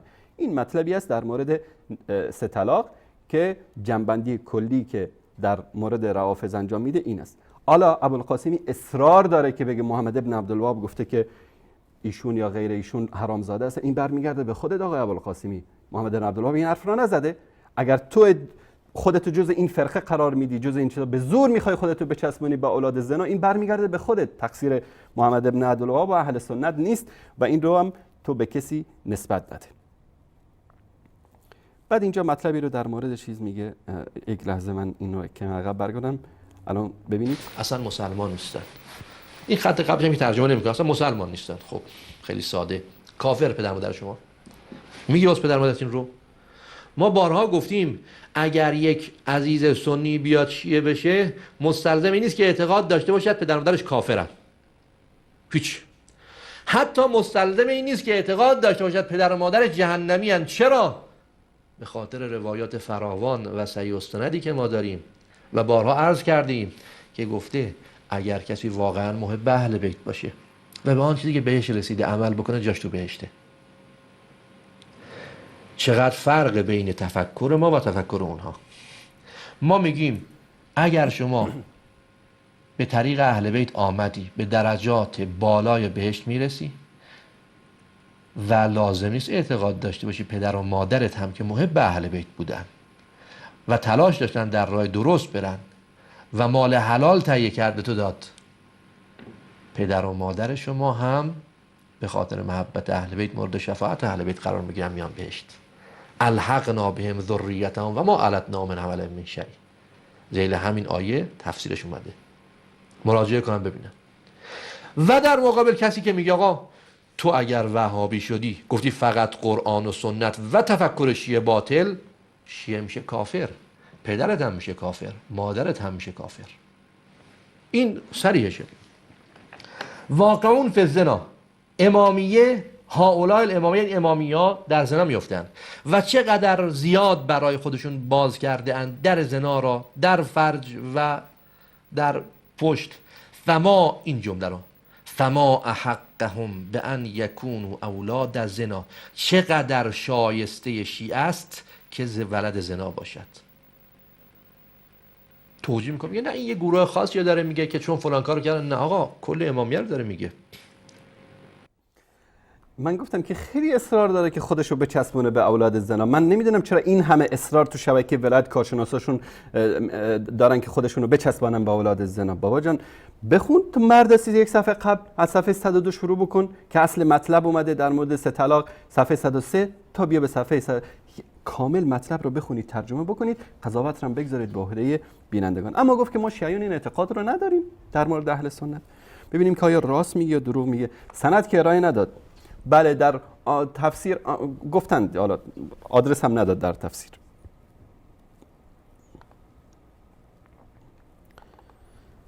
حالا من از تفسیرشون براتون نشون میدم. تفسیر عیاشی جلد 2 صفحه 234 روایت 74 ابراهیم ابن ابی یحیی از جعفر ابن محمد امام باقر. من چون وقت نمیخوام زیاد گرفته بشه ترجمهشو میخونم. هر فرزندی که به دنیا میاد ابلیس، یکی از ابالسه، ابلیس و من ابالسه در اونجا حاضر میشن. اگر فهمیدن توسط الله که این مولود از شیعیان هست، حجبه عن ذلک الشیطان، الله سبحانه و تعالی رو از این شیطان دور نگه میداره. و این لم یکن من شیعیان، اگر از شیعیان نباشد، شیطان چیکار میکنه؟ یکی از انگشتانش رو در عقب هو داخل میکنه و این مولود که پسر هست چی میشه؟ معبونن، یعنی مفعول، یعنی لوطی، یعنی کسی که به اصطلاح واقع میشه در عمل قوم لوط. و ذلک ان الذکر یخرج للوجه، به خاطری که این حالا دیگه این تخصصات آخوندی است که فرزند چطور خارج میشه. فإن كانت امرأة اثبتت في فرجها، اگر که این مولود، این کودکی که به دنیا میاد دختر باشه، این انگشتش رو این شیطان چیکار میکنه؟ در فرج اون، در شرمگاه این زن داخل میکنه. فعند ذلك یبکی الصبی بکاء شدیدا، اینجاست که این کودک ببینی که چطور به شدت گریه میکنه. اذا هو خرج من بطن امی، وقتی که از شکم مادرش خارج میشه. والله بعد ذلك یمحو ما یشاء و یثبت عنده ام الکتاب. و اگر فإن كانت امرأة اثبتت في فرجها فكانت فاجره، اگر که این مولود، این کودک دختر بود و در فرجش، در شرمگاهش انگشت رو داخل کرد این شیطان، چی میشه؟ این دختر فاحشه میشه. یعنی دختران اهل سنت و فرزندان اهل سنت، پسران و دختران این گونه بدونین این اعتقاد. بعد میگه که ما در کتابامون نگفتیم، استغفر الله، خدا نکنه اینا فرشته هایی هستن که تو حوزه علمی قم در این طویله ولایت فقیه دارن میگردن. این اعتقاداتشون، این تفسیری که داشت میگفت که ما در تفاسیرمون آوردیم، این از تفسیرشون که خجالت میکشن که نشون بدن. من تعجب میکنم، احمد جان میگه که خامنه ای که بعد به دنیا میومد داد و بیداد زد و یا علی گفت، بچه را رفت حمام منصور و اون خدا نکنه اون حرفا درست باشه. حالا آقای علایاری میگه که مثلا در حمام منصور اتفاقاتی افتاده، من کاری ندارم، این دعوای خودتون هست، اما این اعتقادشون است. مطلب دیگر از کتاب الروض من الکافی، ابی جعفر قلت له ان بعد اصحابنا، بعضی از اصحاب یفترون و یقذفون من خالفهم، بعضی از اصحاب اهل بیت از امام محمد باقر فوش میدادند و متهم میکردن مخالفین رو، یعنی اهل سنت رو متهم میکردن که اینا زنازاده هستن. فقال لی الکفان مجمل، یعنی خوب است که دست نگه دارید، دهنتون رو ببندید، نگید این حرفا رو، تقیه بکنید. ثم قال والله یا ابا حمزه، به خدا قسم ای ابو حمزه، ان الناس كلهم اولاد البغایا ما خلا شیعتنا، همه انسان ها ولد الزنا هستند، همه انسان ها فرزندان زنهای فاحشه هستند مگر شیعیان ما. این در کتاب الروض من الکافی، صحیح ترین کتابشون. این مطلب را از اینجا خدمتتون نشون دادم. همین مطلب رو در ترجمه فارسی هم از کتاب روضه کافی خدمتتون نشون بدم، بعد نگید که این کتاب رو حتما وهابیه و داعشی‌ها نوشتن. ترجمه خودشون: از مادران فرزندان و ازدواج و طلاق مخالفان پرسیده بودی، طلاق آنان بدون عده صورت میگیرد و ازدواجشان بدون ولی است. در دختر رشیده و باکره اذن پدر شرط است ولی آنها رعایت نمی کنند. مادران فرزندان آنها زانیه هستند تا وقتی که با آن عقیده هستند. این مطلب دیگری است. سألت عن امهات اولادهم، در مورد مخالفین. ولی اگر کسی مذهب شیعه را اختیار نماید توبه و پذیرفته می شود و ایمانش گمراهیش را و یقینش شکش را از بین می برد. روضه کافی، ثقة الاسلام محمد بن یعقوب کلینی، چاپ خودشون هم است. تشکر می کنم احمد جان. این اون مطلبی است که من خدمتون عربیشو نشون دادم. الروضة الکافی، روایت 431: ان بعد اسما یفتنون و یقذفون فقال الکفان مجمل ثم قال والله یا ابا حمزه ان الناس كلهم اولاد بغایا ما خلا شیعتنا. ابو حمزه میگه به امام باقر عرض کردم به راستی بعد از شیعیان بر مخالفان افترا میبندند و ایشان را حرامزاده میخوانند. حضرت فرمودند خودداری از آنها نیکوتر است. سپس فرمودند ای ابو حمزه، به خدا سوگند که همه مردم زنازاده اند جز ما و شیعیان ما. اینم ترجمه خودشون. این هم شناسنامه کتاب، ترجمه‌ای که خودشون در ایران مترجم عباس دشتی.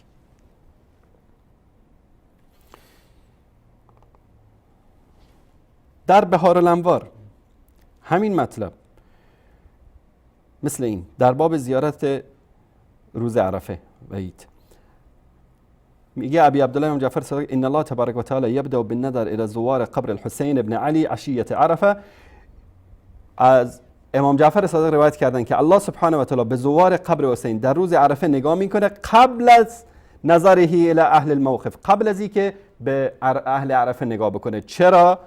قال نعم قلت و کیف ذلک، چطور این امکان داره؟ عرفه، حج، رکن اسلام، این همه مسلمانان اونجا جمع شدن، چطور اول میره به زوار قبر حسین؟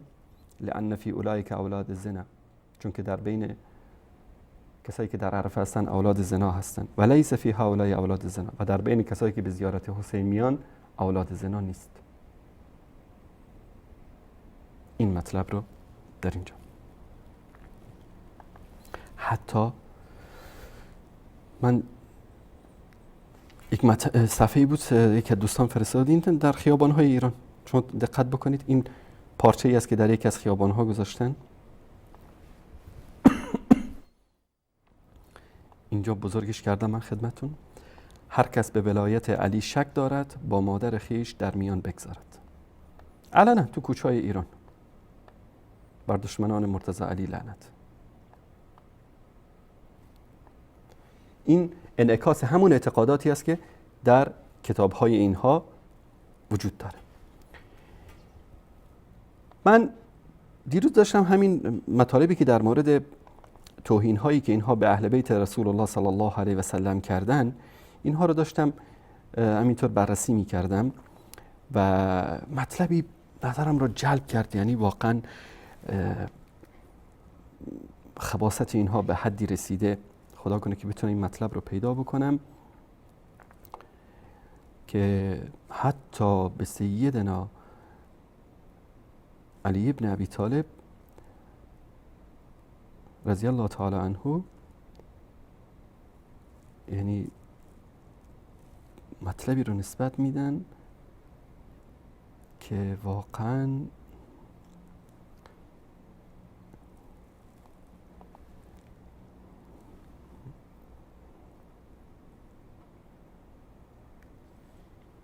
من اینجا خدمت شما نشون بدم این رو.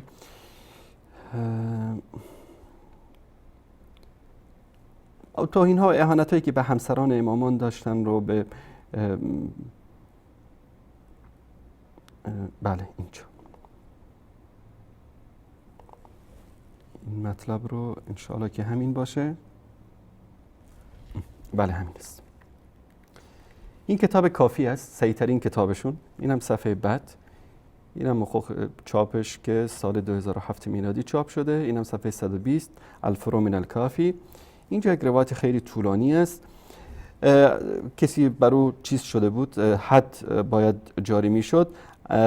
امام اومد اینجا، سیدنا علی رضی الله عنه به صدای بلند گفت که یا ایها الناس ان الله تبارک و تعالی عهد الی نبی صلی الله علیه و سلم عهدا فعاد محمد الی بانه لا یقیم الحد من لله علیه حد فمن کان.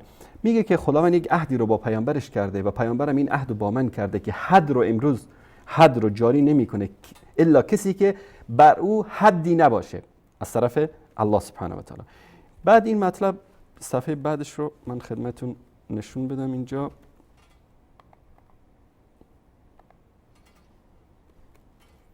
صفحه بعد چی میگه؟ در صفحه بعد صفحه 121 کتاب الحدود فلا یقیم علیها الحد، کسی که بر او حدی از طرف الله هست حق نداره که در اینجا حد جاری بکنه. شما تصور بکنین در زمان خلافت حضرت علی صدها هزار صحابه مسلمان در مکه، در مدینه، در کوفه، بصره همه جا حضور داشتن.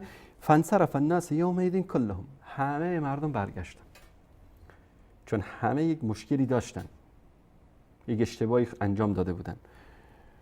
ما خلا امیر المؤمنین والحسن والحسین، همه مردم رفتن غیر از علی و حسن و حسین کسی دیگری نمان. فاقام هؤلاء الثلاثه علیها الحد، این سه نفر بودن که حد سنگسار رو جاری کردن اون روز برای اون زن. و ما معهم غیرهم، و غیر از اون که قال و انصرف فی من انصرف یومئذ محمد ابن امیر المؤمنین.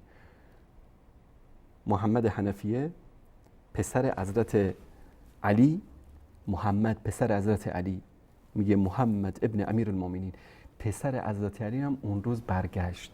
یعنی چی؟ یعنی یا محمد ابن حنفی علیه بالله حرامزاده بوده، مادرش که همسر حضرت علی باشه رفته بوده با کسی دیگه زنا کرده بوده، از اون زنا باردار شده بوده که محمد رو به دنیا آورده باشه، یا این معنی رو میده، یا اینکه خود محمد ابن علی ابن ابی طالب این مرتکب زنا شده بوده. یکی از این دوتاست. حتی به فرزندان علی رضی الله تعالی عنه غیر از حسن و حسین دیگه همه به جهنم. علی، حسن، حسین فقط، بقیه همه به جهنم. این اعتقاد این هاست در کتابشون. میریم ادامه کلیپ رو میبینیم.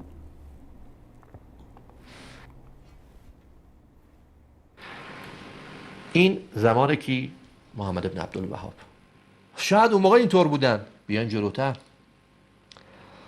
سب العذاب علی من سب الاصحاب، شکری آلوسی که گرایشاتش وهابی شد در اواخر عمر و بعد از تعریف همین کتابش. ببینید چی میگه؟ والعجب کل العجب من رافضی ینتسب لاب. اصلا تعجبه که رافضی یه پدر داشته باشه. ممکنه؟ رافضی یه پدر داشته باشه؟ کسی که نگاه کنه در این زمان وضعیت رافضه رو یقین میکنه به این قضیه و که اینها لا یحتاج فی حکمی علیهم بالزنا الا شاهد ولا برهان. این که بگی اینا زناکار هستند شاهد و برهان نمیخواد. همون سوژی که بغل دستش بود، آقای سوژی که در بغل دستش نشسته بود، چی ادعا کرد؟ گفتش که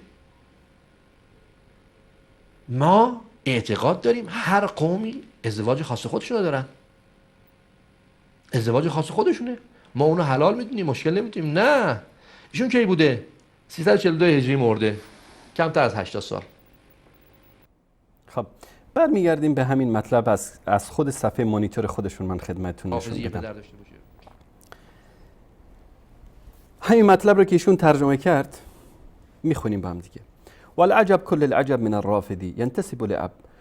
آدم باید تعجب بکنه، تعجب از رافضی کسی که اعتقاد داشته باشه به اون اعتقادات باطل روافض، خودشو منسوب به پدر بدونه. فإن من نظر الى احوال الروافض، کسی که نگاه بکنه در وضعیت روافض فی المتعه، این رو نخوند. متوجه شدید؟ خباثت این آخوند دروغگو، دقیقاً همون کاری که قزوینی میکرد با کتاب اهل سنت، این خبیث داره انجام میده.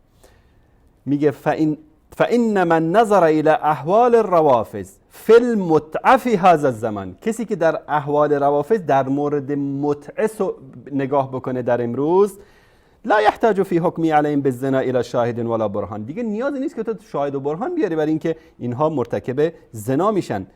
المرأة واحدة منهم، یک زن از آنها، تزنی ب20 رجلا فی یوم و لیله، یک فاحشه خانه عفاف درست کردن. نه حالا میگن که والله نمیدونم زن شوهردار نمیتونه متع بکنه و فلان بکنه. من اینا کتاب خودشون نشون میدم، اینا همه تلبیسات و دروغات در مقابل اهل سنت دارن انجام میدن. اینها این باب متع رو که باز کردن، یک زن صبح با یکی صیغه کرده، ظهر با یکی صیغه کرده، شب با یکی صیغه کرده. عده نگه می، این شما تصور بکنید، یعنی اون زن میره 4 ماه و 10 روز عده نگه میداره بعد از اینکه صیغه کرد. این فاحشه خانه‌ای که به نام خانه‌های عفاف میخواستن درست بکنن، یا شاید هم درست کرده باشن، نمیدونم. یعنی ببینید که اینجا آلوسی چی میگه و این آخوند خبیث چی ترجمه میکنه. و تقول، این ادامهش هم نمیخونن، و تقول انها متمتعه، در شبانه روز با 20 مردم زنا میکنه، بعد چی میگه؟ من متعه کردم. و ما فیلم هاش هم نشون دادیم، بارها در مورد این چیز مفصل صحبت کردیم که در عراق، در مشهد، در قم چه فجایعی زیر نام صیغه داره در اونجا انجام میگه. و قد هیت عندهم اسواق عدیده للمتعه، اونجا بازار اصلا برای صیغه گرمه. در اطراف کسی که شک داره بره مشهد، اطراف امام رضا ببین، اصلا فیلم های فضایح اینها که زوار عراقی، شیعه عراقی که اومدن چه جنایاتی انجام دادن با دخترای ایرانی در مشهد، در خود سایت های خودشون، در شبکه های خودشون سر صدا به پا کرده بود. و تقول اینا متمتع، میگه که این صیغه کرده. و قد هیت عند مسواق عدید للمتع، و بازارهایی برای متع اینا درست کردن. و توقف فی النساء، زنها در اونجا برای صیغه کردن وای میستن. و لهن قوادون، یک سده به اصطلاح انسان‌هایی هستن که اینها رو یأتون بالرجل الی النساء، مردها رو میارن پیش این زنها و در مقابل این کار اجرت میگیرن. و بالنساء الی الرجال، و زنها رو میبرن پیش مردا، فیختارون ما یرضون و الی آخره، و اینجا اجرت خودشون هم میگیرن. این مطلب در اینجا آلوسی در مورد روافضی که متعه میکنن ذکر کرده. من با همه این چیزایی که در اینجا گفته موافق نیستم، درسته؟ شاید بعضیش خیلی دوش مبالغه هم باشه، اما این یک واقعیت است که امروز ملت ایران میدونن که اینها وقتی که متعه میکنن دیگه خودتون میدونید که چه وضعیتی است در اونجا. اما این خبیث میاد در اینجا قضیه متعه رو کلا از اینجا حذف میکنه، ترجمه نمیکنه، ادامهش هم نمیخونه، بعد میگه بله این آلوسی هم این اعتقادش بوده. هر سه مطلبی رو که در این مورد ذکر کرد ما دروغ بودنش رو براتون ثابت کردیم. کسی که نگاه کنه در این زمان وضعیت رافضه رو یقین میکنه به این قضیه و که اینها قضیه ینتسب لعب. اصلا تعجبه که رافضی یه پدر داشته باشه. ممکنه رافضی یه پدر داشته باشه؟ کسی که نگاه کنه در این زمان وضعیت رافضه رو کسی که در این زمان نگاه کنه وضعیت رافضه رو در متعه، این رو نمیخونه، فیلم متعه رو نمیخونه، این میکنه به این قضیه و که اینها لا یحتاج فی حکمی علیهم بالزنا الا شاهد ولا برهان. این که بگی اینا زناکار هستن شاهد و برهان نمیخواد. همون سوژی که بغل دستش بود، آقای سوژی که در بغل دستش نشسته بود چی ادعا کرد؟ گفتش که ما اعتقاد داریم هر قومی ازدواج خاص خودشونو دارن، ازدواج خاص خودشونه، ما اونو حلال میدونیم، مشکل نمیدونیم. نه، ایشون کی بوده؟ 342 هجری مرده، کمتر از 80 سال. بله، این از این مطلب که سه دروغی که بزرگی که گفته بود و گرچه حتی در شبکه نورم پاسخ داده شد به قضیه شیخ محمد بن عبدالوهاب که تهمتی که بهش زد یکی از بینندگان، اما اینها دیگه حیا ندارن، شرم ندارن. شاید بعضیا بگن که خب در قضیه سه طلاق این که شما میگید اشتباهه. امروز فقهای شیعه اثناعشری در یک مجلس کسی که سه طلاق بده رو حداقل یک طلاق حساب میکنن، پس اینجا محمد بن عبدالله خدای نکرده دروغ گفته. جواب اینها بیریم کتاب کافی، الکافی، فروع کافی. در اینجا عن ابی عبدالله در صفحه جلد 6 صفحه 46 عن ابی عبدالله از امام جعفر الصادق قال الطلاق ثلاثا، طلاق سه طلاق است، فی غیر عدة ان كانت على طهر فواحدة و ان لم يكن على طهر فليس بشيء. اگر که طلاق در طهر باشه سه طلاق در یک مجلس یکی حساب میشه و اگر در طهر نباشه فلیس بشیء، یعنی در حالت عادت ماهیانه اگر کسی زنش رو سه طلاق داد این اصلا طلاق واقع نمیشه. این رو میگن طلاق بدعی که بدعت است در اون موقع طلاق دادن، اما میگه که هیچ چیز واقع نمیشه. این از امام جعفر صادق روایت میکنن. حالا فقهای شیعه امروز چی میگن چی نمیگن ما به اون کار نداریم. چیزی که در کتاب من میخوام در مورد عقیده شیعه در موضوعی بخوام مطالعه کنم میرم به سراغ کتاب ها. علمایی که امروز هر چی از دل خودشون در میارن ما با اونا کاری نداریم. به هر صورت در اینجا در نزد اهل سنت ولو این که طلاق بدعی هم باشه طلاق واقع میشه، اما این میگه نه، اینجا میگه واقع نمیشه. این از کتاب کافی. شرایع الاسلام از هلدی، این کتاب شرایع الاسلام فی مسائل الحلال والحرام، ابوالقاسم نجم الدین جعفر بن الحسن صادق شیرازی هم اینجا تعلیقات داشته بر این صفحه بعدش، این هم شناسنامهش در اینجا. اقسام طلاق. فالبدعه ثلاث، طلاقای بدعی سه نوع است. حلائز بعد الدخول مع الحضور الزوج معه ومع غيبته دون المدة المشترطة وكذا النفساء او في طهر قربها فيه، یا که در حالت حیض باشه یا که در حالت نفاس باشه یا که بعد از طهری که به اون نزدیکی کرده. و الطلاق ثلاث من غیر رجع بینها، طلاق سه طلاقی که به غیر از یعنی برگشت نداره. والکل عندنا باطل لا یقع مع الطلاق، یعنی کسی در حالت عادت ماهیانه زنش رو طلاق بده طلاق واقع نمیشه، در حالت نفاس طلاق بده طلاقش واقع نمیشه، سه طلاق در یک مجلس بده طلاقش واقع نمیشه، اصلا طلاق واقع نمیشه. والکل عندنا باطل لا یقع معه طلاق، اصلا طلاق واقع نمیشه. این در کتاب شرایع اسلام کتاب طلاق صفحه 14 این مطلب.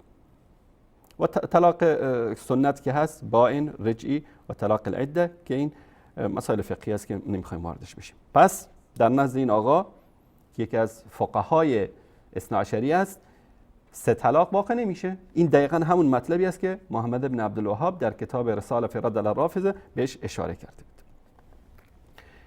حتی در این کتاب وسیلة النجات با تعلیقات خمینی از آیت الله سید ابوالحسن اصفهانی. اینم شناسنامه کتاب، در ایران هم چاپ شده. در اینجا میاد خیلی جالب در صفحه 778 میگه که مسئله هفتم، لو کرر صيغه طلاق ثلاثا فقال هي طالق هي طالق هي طالق، کسی که سه طلاق بده در یک لفظ بگه طلاق است طلاق است طلاق است من دون تخلل رجعته في البين قاصدا تعدد الطلاق تقع واحده ولغت اخريان.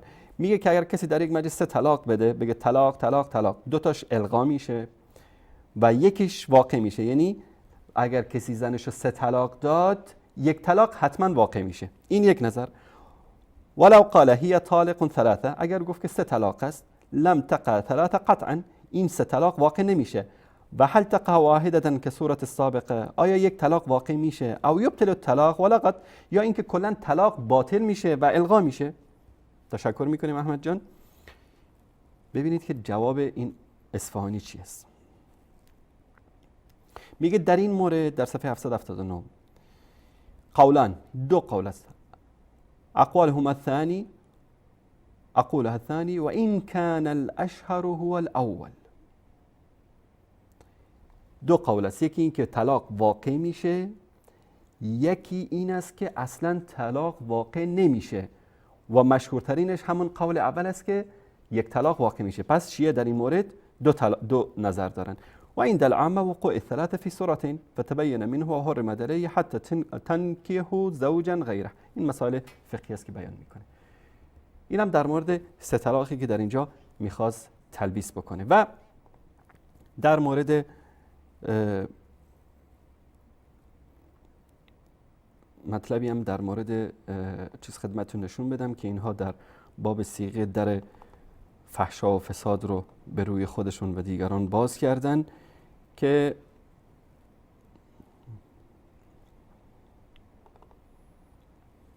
اینجا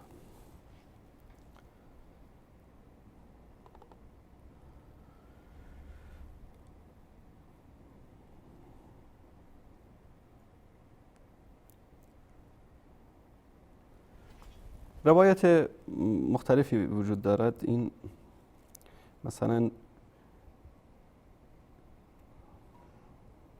یک مطلبی رو من ان شاء الله الان خدمتتون نشون میدم، اما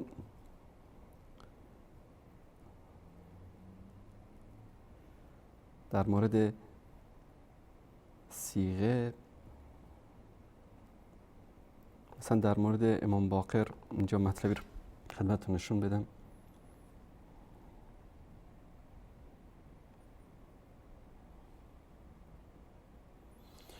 در اینجا روایتی رو میاره در کتاب بهار الانوار که کسی اومد پیش امام، پیش کدوم امام؟ پیش امام ابی جعفر محمد باقر. گفت که آیا دوست داری صیغه رو برای زنهایت یا برای دخترانت یا برای خواهرانت یا برای دختران عمت؟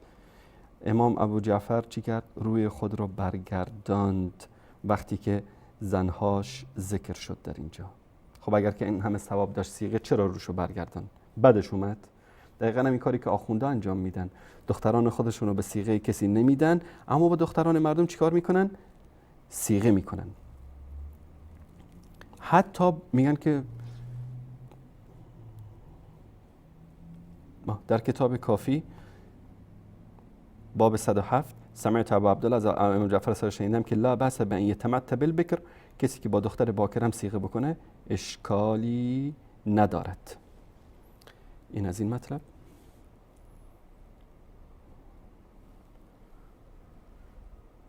واقعا در مورد این خیلی جالب است.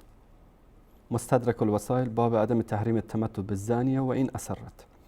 میگه شیخ مفید فی رسالة المتهم عن ابان بن تغلب عن ابی عبدالله امام جعفر صادق فی المرأة الحسنة ترى في الطريق، زن زیبایی تو راه دید ولا يعرف ان تكون ذات بعل او عایره، دیگه نمیدونه که این زن فاحشه هست یا شوهر داره. امام به به به، ببینید اهل بیت رو چطور بدنام میکنن. امام چی میگه؟ فقال لیس لك لیس هذا علیک، به تو چیه؟ امام داره به شاگردش یاد میده که چطور بره صیغه بکنه تو خیابون. لیس هذا علیک، به تو چی که این زن فاحشه است یا شوهر داره؟ انما علیک ان تصدقها، فقط پول بهش بده. دیگه نپرس که شوهر داری یا نداری، فاحشه هستی یا نیستی، تو نپرس، تو فقط پول بده و خوشگذرانی تو بکن. وقتی که محمد ابن عبدالوهاب، شیخ الاسلام ابن تیمیه، شکری آلوسی، اینا اومدن این چیزها رو در کتاب‌های شما دیدن، بر اساس این چیزها نوشتن اون مطالب رو. این بود جواب ما به من. فقط متوجه شدید که 3 دروغش رو از اون برنامه انتخاب کردم خدمت شما عزیزان، که اینو به خاطر انتخاب کردم که چون که خیلی اصرار دارن که خودشون رو یعنی به زور نسبت بدن به زنازادگی به وسیله علما و کتب اهل سنت. نمیدونم چه حکمتی وجود داره در این مطلب رو خدمتتون بیان کردم. ان در هر برنامه من 1-2 تا از دروغایی که ابوالقاسمی در اون برنامه گفت حتما ان برای شما عزیزان بیان خواهم کرد. از همین لحظه به بعد شما عزیزان میتونید تماس بگیرید، در مورد مطالبی که بیان شد صحبت بکنید و کلیپ های دیگری هم داریم انشاءالله در اثنای برنامه پخش خواهیم کرد. دوستانی که تماس میگیرن خواهشاً در موضوعاتی که مطرح شده صحبت بکنن و عزیزانی که جدیداً به ما پیوستن و برنامه رو ندیدن مانند احمد آقا و آقای حسینی و بعضی دوستان معمم و شیعه ما که همیشه که تماس میگیرن میگن والله ندیدیم برنامه رو از اول، اینو لطف کنن امشب تماس نگیرن، هفته آینده به هر وقت که برنامه رو از اول دیدن و کلیپ ها رو مشاهده کردن بعد تماس بگیرن تا در خدمتشون باشیم. این بود خلاصه ای از مطالبی که من خدمت شما عزیزان بیان کردم. و همچنین پخش زنده برنامه رو شما دوستان عزیز میتونید از طریق فیسبوک هم مشاهده بکنید و از طریق جلوز، از طریق جادو تیوی هم میتونید برنامه ما رو ببینید و بعد از 24 ساعت بعد از پایان برنامه شما میتونید این برنامه رو در صفحه یوتیوب رسمی شبکه جهانی وصال حق هم مشاهده بکنید. میریم سراغ تماس های شما عزیزان. اولین تماس رو میگیریم. سلام علیکم، بفرمایید. میشه من مشارکت کنم؟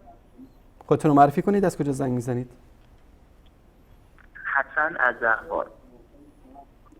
آقای حسن از اهواز. آقا حسن در مورد کلیپ اولی که پخش کردیم از قزوینی. سلام آقای انصاری. سلامت باشید حسن آقا. در مورد کلیپی که از قزوینی پخش کردیم اگر مطلبی دارید بفرمایید، میشنویم.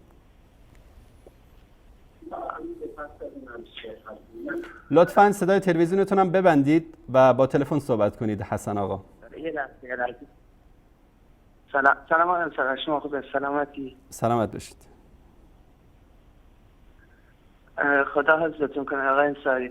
من فقط میخواستم شهادتون رو بگم. بفرمایید حسن آقا. اشهد ان لا اله الا الله و محمد رسول الله. آقای انصاری خدا من خیلی شما رو دوست دارم. سلامت باشید حسن جان، الله مطال حفظتون کنه. خدا حفظتون. آقای انصاری برام دعا کن. الله مطال سعادت دنیا و آخرت و همراهی با صحابه و اهل بیت و رسول الله صلی الله علیه و آله و سلم در جنت الفردوس نصیبتون کنه. آمین یا رب، آمین یا رب. آقای انصاری ان شاء الله عمر من فدای شما باد. الله متعال طول عمر و سعادت دنیا و آخرت نصیبتون کنه حسن جان. آقای انصاری الحمدلله ما اینجا تو اهواز یعنی اکثر دوستان من این که شما رو به معرفی کرده الحمدلله همشون مقرر شدن. خدا رو شکر. الحمدلله. آقای انصاری من فقط یه گله‌ای از شما دارم.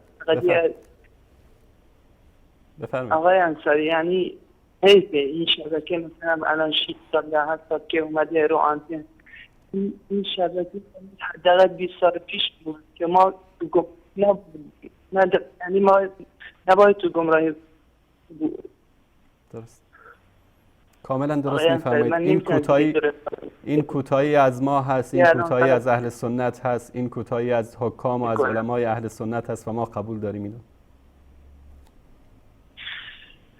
أخي أنصاري والله العظيم أنا أحبك في الله، أحبك في الله، أحبك في الله. أحبك الذي أحببتني فيه. السلام علیکم. علیکم السلام و رحمت الله و برکاته. تشکر میکنم از حسن جان برادر عزیزمون از اهواز. الله سبحانه و تعالی به شما صبر و ثبات و پایداری در این راه نصیب بکنه. این که فرمودید چرا 20 سال 25 سال پیش این شبکه‌ها به وجود نیامد، ما اقرار میکنیم که اهل سنت کوتاهی کردن، اهل سنت واقعا کوتاهی کردن در این زمینه و واقعا خودمون رو در مقابل الله سبحانه و تعالی مسئول میدونیم. اما امروز این یک واقعیت تلخ رو من باید خدمتتون بیان بکنم که اهل سنت امروز کسی رو ندارن که از اونها حمایت بکنه. شما در همون برنامه ابوالقاسمی مطلبی رو اشاره کرد بهش که همیشه عادتشون از دروغ گفتن تهمت زدن و این شبکه‌ها هر کدومشون نفتکش دارن برای به اصطلاح تجارتشون. یعنی سبحان الله حکومت با این هاست، سازمان تبلیغات اسلامی. حالا من انشاءالله در وقت مناسب این اسرار رو انشاءالله بیان خواهم کرد. ما پا کج بگذارن انشاءالله خیلی چیزا در دست داریم که انشاءالله بیان بکنیم در مورد شبکه ولایت. حتی از مبالغی که سازمان تبلیغات اسلامی هر ماه به شبکه ولایت میدن اطلاع داریم. دست کی میدن، کی میگیره، چطور میگیرن، کیا هستن، همه این چیزا رو خبر داریم. منتها اینکه حکومت چقدر به اینا کمک میکنه، استفاده و سیما و فلان و کل امکانات مراجع به اصطلاح در دست این هاست. تاجر شکر معروف مکاره شیرازی هم در پشت سر این هاست. با این وجود میبینید که غیر از دروغ و تلبیس و خیانت چیزی ندارن که برای مردم ارائه بدن و هر کسی هم که در شبکه‌های اهل سنت صحبت بکنه اذیتش میکنن، خانواده‌اش رو براش مشکلات ایجاد میکنن. یکی از کارشناسای یکی از شبکه‌های اهل سنت رو مدتی پیش زندانی کردن در کنسولگری ایران در یکی از کشورها فقط به خاطر اینکه رفته بود پاسپورتش رو تجدید بکنه. ایشون رو زندان کرده بودن و اگر لطف الله سبحانه و تعالی و شجاعت این شخص نبود شاید بلایی هم سرش در می آوردن. بعضی از عزیزان رو در سفارتخانه‌های ایران در کشورهای مختلف اصلا پاسپورتشون رو تجدید نمی‌کنن فقط به خاطر اینکه تو چرا همکاری می‌کنی با فلان شبکه. و این با وجود این مشکلات هم می‌بینیم که علما و دعوتگران اهل سنت با احساس مسئولیت و جانشون رو در کف دستشون قرار دادن و در این شبکه‌ها دارن برای رساندن توحید و یکتاپرستی زحمت می‌کشن. بیننده بعدی سلام علیکم، بفرمایید.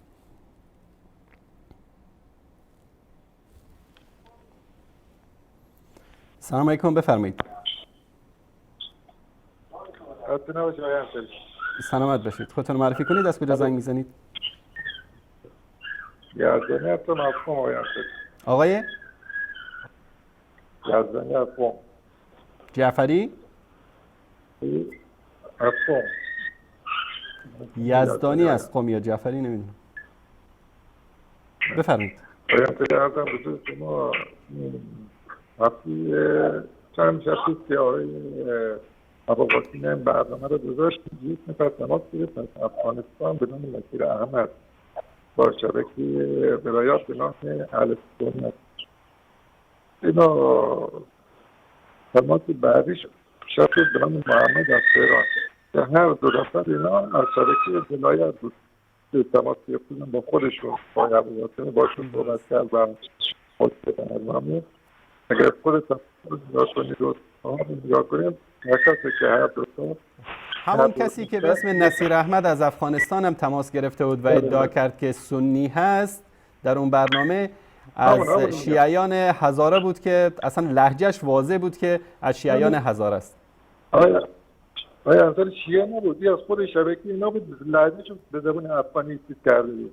درست. بعد همون محمد بعد از این که شما اگه دقیقا نگاه کنید دقت کنید نفر بعدی هم که تماس گرفت دو تا مثلا با آقای ابوالقاسمی خاندان ابوالقاسمی رو که نگاه کنید اصلا مشخص یعنی لو داد که این وقتی که داره صحبت میکنه اصلا خودش اصلا تهران تماس گرفته بود که گفت با آقای مصطفی بیاد با ما صحبت کنید چرا با ما مدارس نمیکنه بیاد اگر راست میگن اگر از افغانستان بود تماس گرفت امارات مشخص بیفته. درست. تشکر از شما آقای یزدانی، الله سبحانه و تعالی حفظتون کنه. بیننده بعدی سلام علیکم، بفرمایید.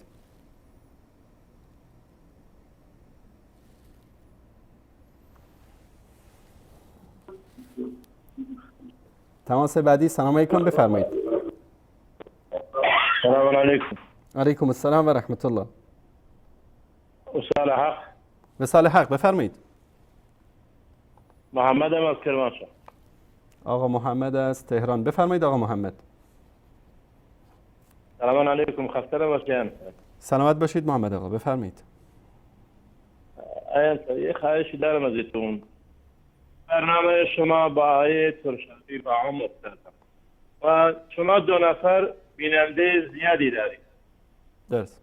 در نتیجه برای مردم مشکل ایجاد شده، چون که مردم هم میخوان برنامه شما را ببینن هم آقای ترشاوی.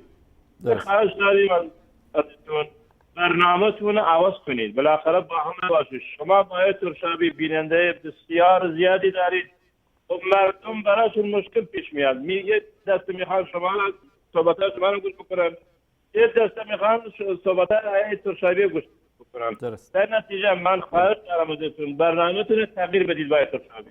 باشه چشم. من همین باشه. تشکرشون. من انشاءالله در این مورد با جناب استاد ترشاوی صحبت خواهم کرد که راه حلی برای این بسنجیم. تشکر از شما. الله مطالب ستون کنه. بیننده بعدی سلام علیکم بفرمایید. سلام جناب انصاری. علیکم السلام و رحمت الله و برکاته. جناب انصاری میشه خودتون رو معرفی کنید، از کجا زنگ میزنید؟ اینقدر خودت هم بزرگ نکن، هیچ گوهی نیستی، هیچ غلطی نه تو میتونی بکنی نه عربستانتون میکنه.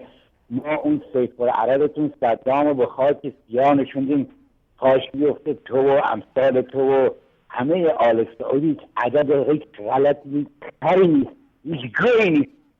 اینقدر خودت من چه میدانم بابا گم شخص جلد بکش گاپ گوپا میکنی. خب من فقط به احترام بینندگان قطع کردم دیگه. از کوزه امان برون تراوت که در اوست. در حوزه علمی مگه بهتر از این چیز دیگری به شما یاد میدن؟ شما آخونده هر وقتی که نتونستید جواب بدید، حرفی برای گفتن نداشتید، طبق همون فتوایی که در کتاب مصباح الفقاهه آیت الله خویی داده، اکثروا من سبهم، زیاد فوش بدید. شما دارید به همون فتوا عمل میکنید، دارید به دینتون، دارید قربتا الی الله به من فوش میدید و ما الحمدلله این نشان دهنده حقانیت دین ما، عقیده ما، مذهب ما و راه و روش ماست.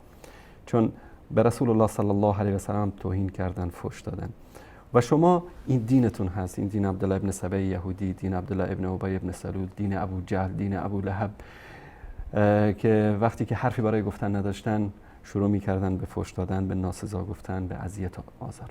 امیدوارم که الله سبحانه و تعالی هدایتتون بده به راه توحید و یکتاپرستی. بله سلام علیکم بفرمایید. سلام علیکم، وقتان بخیر.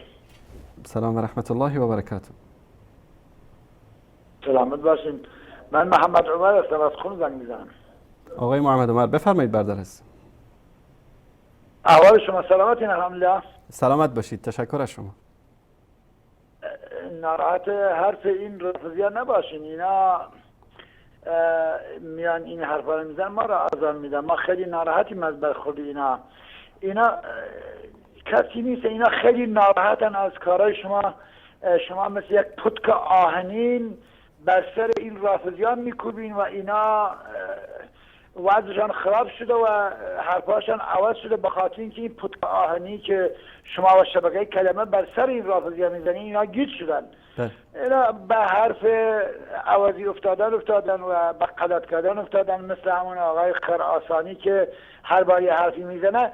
علت اعمال اینا و حرفای اینا این است که پتک آهنی اهل سنت بر سر اینا کوبیده و اینا گیج شده و انشالله هیچ وقت به هوش نخواهد آمد. شاید خدای بزرگ اینا را هدایت کنه و اگرم قابل هدایت نبودن که از دنیا همینجوری میرن با مشرکین در جهنم، انشالله جایگاهشان خواهد بود. السلام علیکم و رحمت الله. علیکم السلام و رحمت الله و برکاته. تشکر میکنم از شما بیننده عزیز. تماس بعدی سلام علیکم بفرمایید.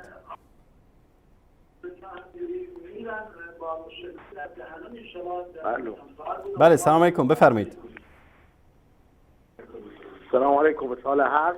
وصال حق بفرمایید. خودتون رو معرفی کنید، از کجا زنگ میزنید؟ ابو محمد از اهواز زنگ میزنم. بفرمایید ابو محمد برادر عزیز اهوازی. میخوام شهادتين بگم. الله اکبر. الله اکبر. أشهد أن لا إله إلا الله وحده لا شريك له. أشهد أن محمدا عبده ورسول الله. الله اکبر. الله اکبر. الله اکبر. آقای انصاری، بفرمایید برادر عزیز ابو محمد. واقعا این شبکه خوبیه. این شبکه مردم را هدایت میکند به توحید و یگانه پرستی. الحمدلله. لطف الله سبحانه و تعالی است برادر عزیز. و ما غافل بودیم الان نزدیک 36 ساله در ضلالت و جهنمی و اینا را خودشون تو جهنم میدادن، مردم را هم دنبالشون میرن. الله المستعان. الله المستعان. الان حقیقت را روشن کردیم این 4 سال 5 سال. الحمدلله. با همین اول خدا و این هم برنامه های توحیدی از شما تشکر میکنیم. سلامت باشید برادر عزیز. ما داریم وظیفمون رو انجام میدیم.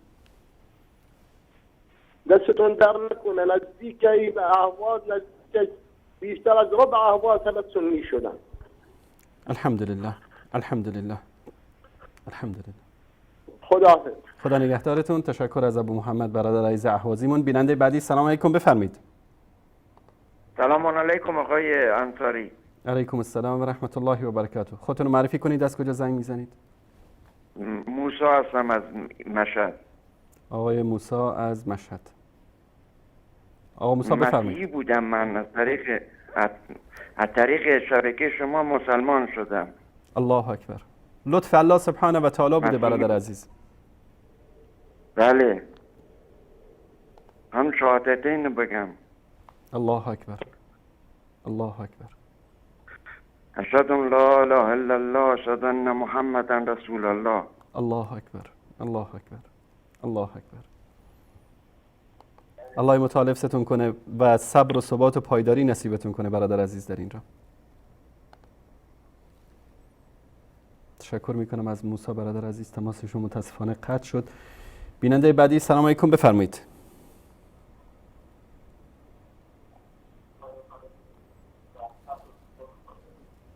بیننده بعدی بفرمایید. سلام علیکم جناب انصاری صاحب. علیکم السلام و رحمت الله و برکاته.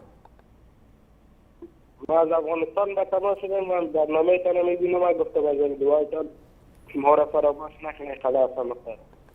بفرمایید برادر عزیز.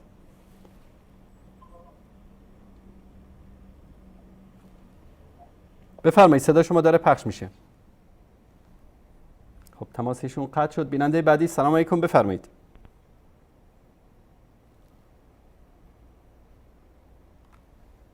بیننده بعدی سلام علیکم، بفرمایید. الو. بله بفرمایید. الو. بله بفرمایید. خوب انصاری. سلامت باشید. خودتون رو معرفی کنید، از کجا زنگ میزنید؟ من عظیمی هستم از سنندج. آقای عظیمی از سنندج. آقای عزیزی از سنندج. عظیمی. آقای عظیمی. بفرمایید برادر عزیز. بله. ببخشید شما الان گفتید یعنی نماز خوندن جز ارکان اصلی دینه، درسته؟ بله. خب نماز خوندن اهل تشیع درسته یا نه؟ بله، اگر ارکان نماز رو به درستی انجام بدن این مسائل اصلا وضوءشون درست نیست. کسی که پاشو نشوره وضوش درست نیست. این حرف اهل بیت رسول الله صلی الله علیه و سلم است. خب الان شما به اونا گفتین مسلمونن ولی دیگه مسلمون باید نمازش درست باشه. ببینید این برمیگرده به نیت اون طرف. حتی شیخ الاسلام ابن تیمیه در مطلبی که از مجموع الفتاوا خدمت شما نشون دادم میگه که کسی که از روافض جاهل باشه و مبتدع باشه، یعنی چی؟ یعنی نمیدونه که پاشستن یا بعضی از اعمال دیگری که مخالفت است با سنت و با دستورات الله و رسول جز احکام و ارکان دین هست، از اون چیزا اطلاع نداره، به این میگن جاهل.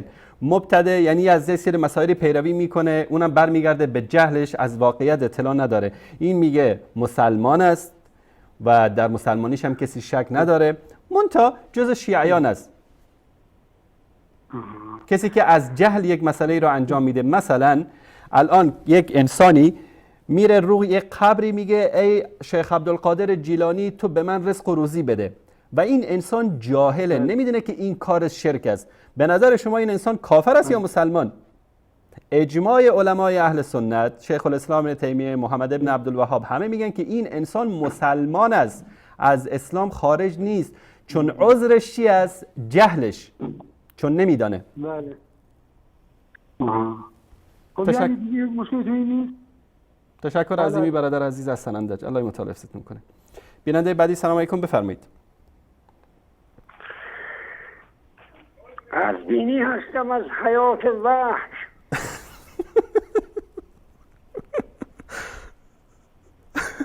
ابوالقاسمی رفته شکار کفتار می آید. خوبی عزیز برادر، سلام علیکم.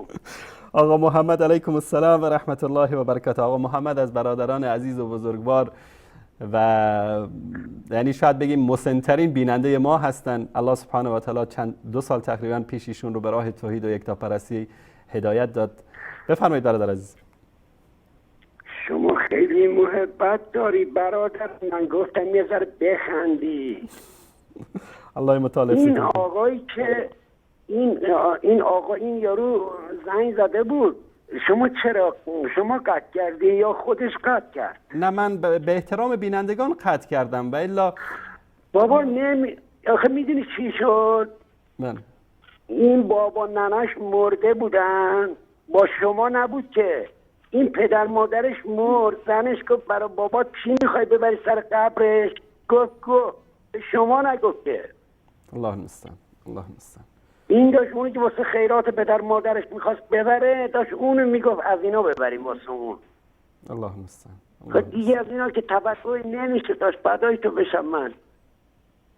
الله متعال حفظتون کنه. آقا دیگه خودتون میدونن اینا همون هست که زدی خود اینا دیگه از چه توقعی داری؟ اون وقت الان یه سوالی که الان این برادر عزیزم پرسید، شما فرمودید رو نادانی یک کاری رو انجام میده. خب آقای انصاری برادر بزرگوارم، الان تمام مسلمان همه میدونن که بالاخره حالا وضو تو قرآن هم اومده. حالا درسته بعضی ها ناآگاهی نمیدونم. خب خیلی دلم میخواد یه روزی آقای انصاری باهات 10 دقیقه فرصت بدیم من چرا از این مذهب برگشتم، 10 دقیقه صحبت کنم دلیل برگشت من از این مذهب کفر و شرک. ببین الان این شبکه شما 5 سال 6 سال نمیدونم چند ساله، همه کم و بیش تمام ایران میدونن این شبکه رو یا شبکه کلمه رو. الحمدلله. بالاخره توضیح دادین. ببین ما خودمون به شخص خودم شاید بالای 100 نفر رو مثلا بهشون گفتم بابا این وضوع اشتباهه، و آیه قرآنه، خب قبول نداره. اینی میشه گفت ناگاه، خب قبول نمیکنه دیگه، میگه نه تو بهتر میدونی یا آخوند فلکی که الان تو ساواناه. بله آقا محمد، ببینید اگر کسی وقتی که براش اتمام حجت بشه، دلیل و برهان گفته بشه و بازم عناد بکنه و نمازش رو بخونه، حالا با پای نشسته بخونه، با پای مس کرده بخونه، این یکی از ارکان دین رو به اصطلاح درست انجام نداده، نمازش در پیشگاه الله سبحانه و تعالی اونطوری که باید شاید قبول نمیشه. و علما هم در مورد کسی که نماز رو کلا ترک بکنه و اعتقاد به نماز نداشته باشه، اون میگن اون کافر میشه. اما کسی که نماز رو ترک بکنه، اعتقاد به نماز داشته باشه، در نزد بعضی از علما این انسان گناهکار است، فاسق است، فاجر است. و بعضی از علما میگن که کسی که نماز رو عمدن ترک بکنه و ولو اینکه اعتقاد به فرضیت نماز داشته باشه، او هم کافر است، اما اون به اون سطحی نیست که مثلا به الله سبحانه و تعالی کفر بورزه علنا. من الان که خب قربونش برم تشیع همشون برای خداوند 14 تاش خدا و شریک قرار میدن و اینا کسان دیگه. حالا ببین آقای انصاری، خداوند تبارک و تعالی اصلا آیه قرآنه، حالا خودت بهتر میدونی، میگه هر کسی بر خلاف اون چیزی که من حکم کردم حکم کنه کافره. درست این آیه هست نیست؟ بله. و من لم یحکم بما انزل الله فاولئک هم الکافرون. خب الان آقای انصاری، خب اینا که همهشون دارن برخلاف دستورات الله حکم میکنن. درست. خب پس این تکلیفش چیه؟ میشه قزوینی شکار کفتار رفته. خب چی بگم قربون اون شکل ماهد برم؟ ول کن اونا که میان، شما اینو مطمئن باش آقای انصاری، اینا که میان فحاشی میکنن، اینا که میان توهین میکنن، شما مطمئن باش اینا اصلا منظورشون شما نیستی. مثلا اون نرقول، حالا نمیخوام من مثل اون چیزا اومد توهین کرد، اون داشت به خانومش میگفت از اینا واسه سر قبر پدر مادرش ببره. الله المستعان. ببین مثلا به شما میگن شما تو انگلیس نشستی داری این حرفا رو میزنی، بی شرف این از قلب دشمن داره ندای توحید به دنیا میده. تویی که ادعای کشور مسلمونی میکنی جرأت نداری، میگی تو انگلیس بله از قلب کفار داره ندای توحید به دنیا سر، ولی تو چی؟ سر قبر بابا ننت میخوای از اونا ببری. اون منظورش تو نبودی انصاری جون، شما معذرت میخوام، خواهش میکنم. شما نبودی. فدای تو بشم. بخند عزیزم، قربونت برم. اینا هر این کارو بکنن برای شما ثواب بود، برای اونا طبق معمول معصیت. اینا از دقشون، از غصه‌شونه، یعنی از بدبختیشونه. درست. الان فکر کردم مثلا فردا یه دونه تاج میارن میذارن مثلا رو کده سرش. درست. خاک بر اون سرت کنن. بدبخت بیچاره، شب خوابیدی صبح دیگه بلند نشدی، گور به گور شده. بیا بسوی حق برو بیچاره.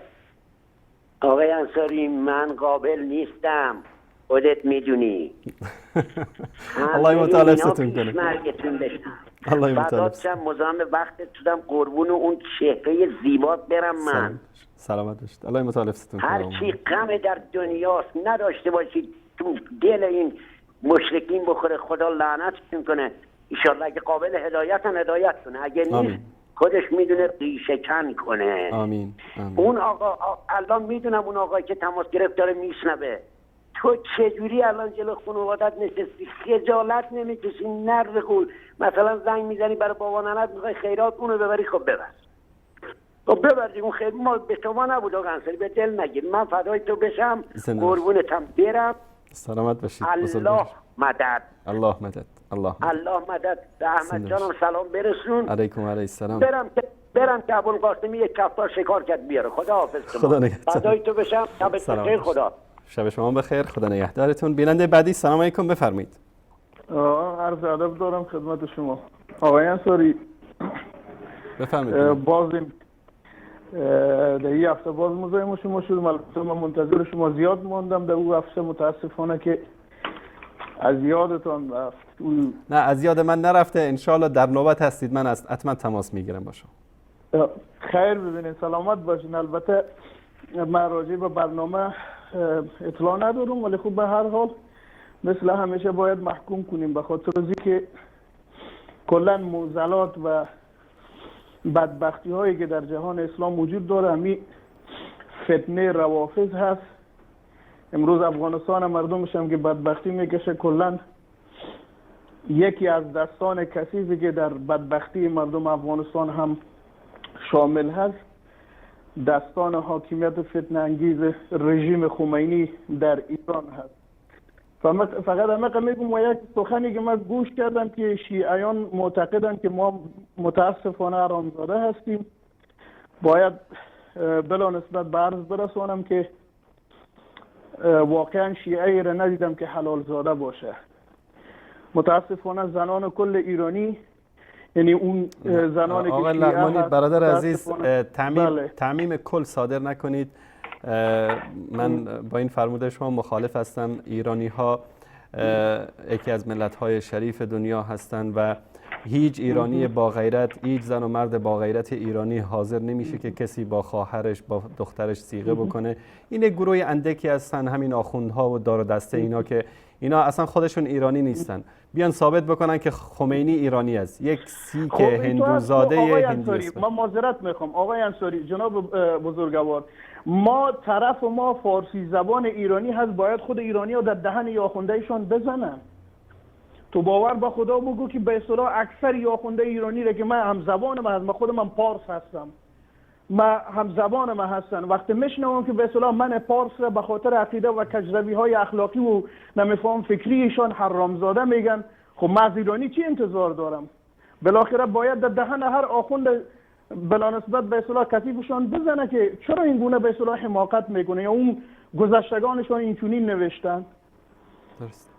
درست. من انسان ساده لوح اگر غیرت دارم راجع به ناموس خود، پیغمبری که بشریت و اخلاق داده چطور نمیتوانه به اصطلاح با غیرت باشه در برابر افراد و اشخاصی که امروز تهمت میزنن به ناموس پیغمبر؟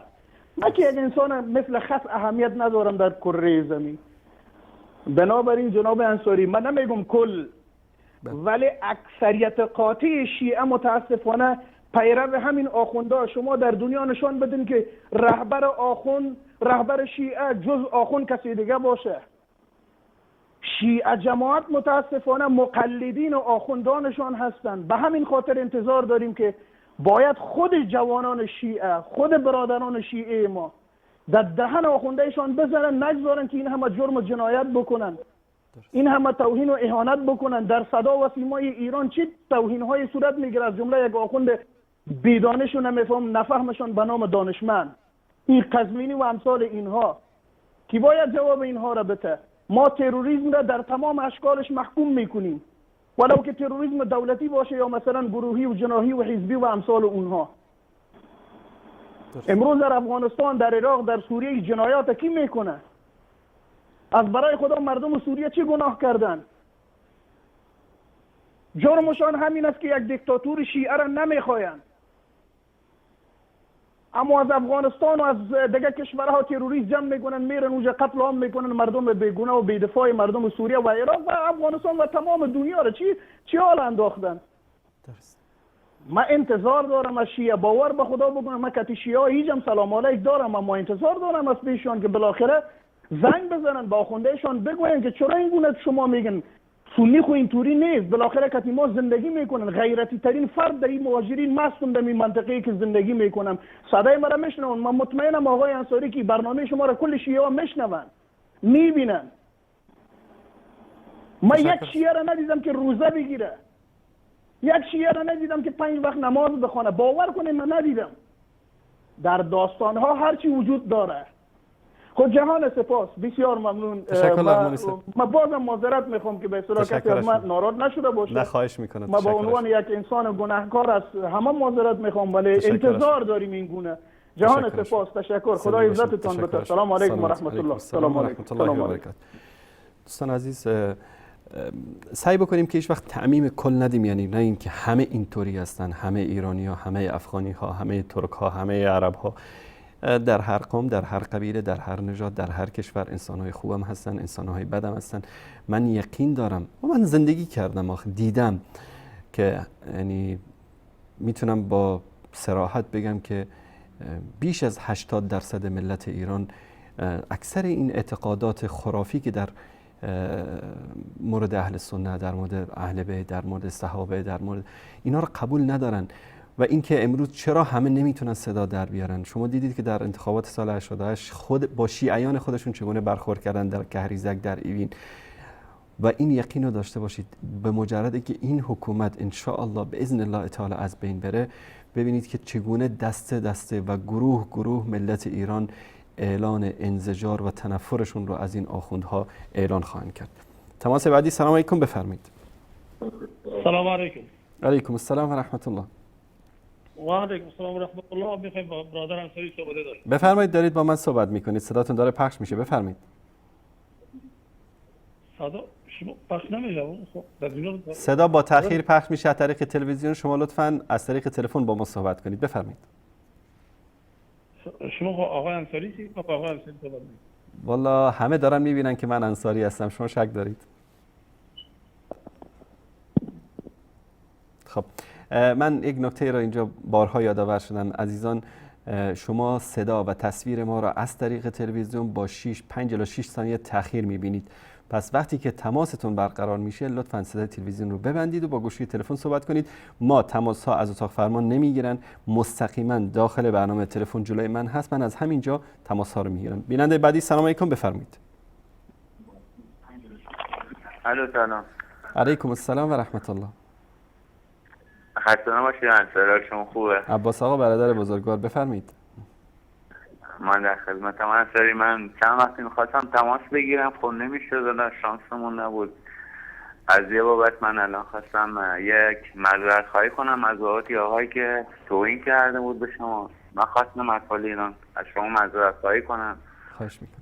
و از یه جا دیگه هم خواستم از شما تشکر کنم. این آقایی که حالا دل پری داشت و بازم یه جورایی حرف زد در مورد کل شیعه و کل ایرانیان. حالا یه جور ناراحت شدم، ولی دستون در نکنه. حالا باز شما گفتین تو نمیشه حقو میگین، من دیگه چیزی نمیگم. از بابت گفتن حقتون همیشه قبول دارم و احترام میذارم. تشکر عباس جان. و خواستم یک کوتاه عزیزی خواستم اگه آقا صدا میشنم کوتاه بهش بگم. درسته من وقتی که دلم خیلی راحت بگم من از یه شهری دیگه دلم خون بشه سعی میکنم کل شهر رو جمع ببندم، ولی یه اشتباه بزرگیه که اکثر ما انجام میدیم. چون تو شیعیان ما آدمای بزرگ داریم و ایرانیان هم اکثرا آدمای خوبی هستن. چون آقا گفت اکثرا، من میگم اکثرا آدمای خوبی هستن و آدمای درستی هستن. اگه نبودن نمیدیدم، مرتب با شبکه وصال تماس میگرفتم و حقا نمیگفتم. بعد آیان سری من فردا تا سوال داشتم. یکی این که من یه سری زنگ زده بودم برنامه شبکه امام حسین. درست. راضی به یک قضیه صحبت کرده بودم. بعد خود شبکه امام حسین تماس گرفتن به من، گفتن که یک سوال داریم و شما توی برنامه اگه میخوان شرکت کنید. سوالش من گفتم باشه قبول کردم و زنگ زدم. سوالتون هم چی بود؟ گفتن که عمر رضیون علیه یه نامه نوشته به مثل که بعد یکی دیگه به اسم عمر بن عبدالله نمیدونم اون نامه رو خوند و شرکت داخل جنگ و که با امام حسین دعوا کرد. بعد نامه شو گفتم چی بوده، من زیاد اطلاعاتی نداشتم. گفت که نامه که عمر رجعلی نوشته بود و قسم خورده بود به 3 تا از این بت‌های زمان شاه میگم زمان قبل از حضرت محمد، زمان مشرکین. بعد من تاکید کردم گفتم آقا اگه عمر رضیون علیه این نامه رو به شما اینی که میگین نوشته آقا به من نشون بدین، من میگم عمر رضیون علیه مشرک بوده و همچین چیزی نبوده. من اینو بهشون گفتم که من فقط یه ساده میگم. این میگفت در مورد نامه برامون صحبت کن و من خیلی راحت گفتم نها کنیم من یه جمله رو میگم. زمانی که بعد از ولادت پیامبر و عمر رضیون علیه شده بود خلیفه دوم، سنگ حجر اسود را که رفته بود بوسیده بود، گفت ولو این که پیامبر اینو بوسید من اینو نمیبوسیدم، یعنی عبادت نمیکرد. چه جوری شما اینو میگین که یه همچین قضیه پیش اومد؟ چون همون روزش من خیلی تماس گرفتم که از شما بخوام این سوال رو حداقل جواب بدید، چون همچین چیزی نبود و من بهشون گفتم که شما حالا نمیدونم چجوری بهشون بگم. گفتم شما نمیتونید مثلا خیلی راحت. گفت نه ما اینو از تو کتابای اهل تفنن خواستتون داریم. گفتم همچین چیزی غیر ممکنه، امکان آدرس دادن عباس جان برادر عزیز؟ یه کتابی رو گفتم، من میتونم حالا زنگ بزنم اون کتابی رو دوباره از اون آدرس کامل رو بگیرم. اگر این لطف رو بکنید حتما در این مورد صحبت خواهیم کرد. من اینو میخوام بگم یکی از دلایلی که من خودم میگم من که بودم یکی از کسانی بودم خودم میگم دیگه. حالا ما کنم یه چیز عامیانه تو زبون مردم وقتی بلند میشم ما کنم خیلی حالا نمیخوام اون جمله رو بگم، ولی جمله رو این راحت تر بگم. ما که بلند میشیم یا علی رو میگیم یا یه چیزی میخوام بگم علی یارت، بگیم یا الله، الله کمک کنه، الله یارت باشه. ما کنیم برعکس جملات دیگه هم بود که ما در مورد عمر رضیون علیه میگفتیم و اون چیزایی تو دهن ما بود و من اینو باور نمیکردم و بتونم گفتم. و بعد امروز یه سوال دیگه هم شنیده بودم میگم یه دوره آدم تعجب میکرد، میگفتم تنها نمیدونم تنها فرق بین قرآن و حضرت فاطمه رو بگیم. من تماس گرفتم بازم نشد دیگه و اصلا یه چیزای عجیب و غریبی رو دارن تصدیق میکنن. من خواستم بگم اگه امکان شبکه‌های من نمیخوام توهین کنم، ولی اگه امکان دارم ما بیایم برگردیم عقب، اسم بچه‌های حضرت علی رضی الله عنه رو ما بگیم واسه مردم، اسم بچه‌هاشو بگیم، اسم همسرهاشو بگیم، اسم بچه‌های امام حسین تو جنگ مثلا تو شورا بگیم، مردم بدونن بابا دلیل چیه، من از کجا میام. وقتی که من یه جایی بفهمم عمر رضی الله عنه اومده حضرت فاطمه رو کشته، حضرت علی یکی از فرمانده‌هاش بوده، دو دختر حضرت علی رضی الله عنه میگه. ولی ما برگردیم با بیایم اسم دامادای حضرت محمد صلی الله علیه و سلم رو درست مردم به شبکه‌های نور به تولید همچین شبکه‌ها به جز اینا من ندیدم. چیزا رو بگن، سعی میکنن همیشه ناکنین مردم رو بیشتر دارن و یه جیر مردم از خودشون نگه دارن. از ایام عزیز و شمشیر رو با یه سالنگه بود مردم نگه دارن، هر موقع نیاز سالنگه بوده رو باره کنن.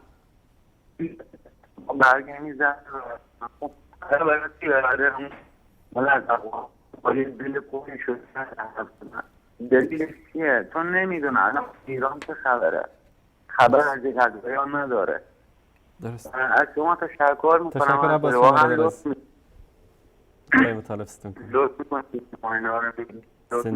شما اگر لطف بکنید اون مطالبی رو که گفتید از شبکه امام حسین اونا رو آدرس بگیرید، اسم کتاب، اسم مؤلف رو یادداشت بکنید. من زنگ میزنم آره من زنگ میزنم حتما میگیرم اینا رو، چون من میدونم یه چیز ساختگی آیا داره. من از بابتی مطمئنم نکنیم وقتی که آقا من خودم واسه شون اطلاعات کامل نداشتم که بیشتر ازی باشون بحث کنم و همون دیگه میگفت که خلیفه شما گفتم بابا خلیفه ما نیست، خلیفه مسلمین، ما چون نمیگین اینا، یعنی چیزایی مثلا بخاری بالا میگفت. بعضی وقت خدا رو شکر میکنم که راه حق و شناختم و میبینم خیلی ها مثلا الان آقا محمد هم زنگ زده بود گفته بود راستم میگه عجیب بابت. من خودم با خیلی صحبت میکردم، گفته بود کلام میگفتم بود روی شاید با 100 نفر صحبت قبول میکردن، راست میگه.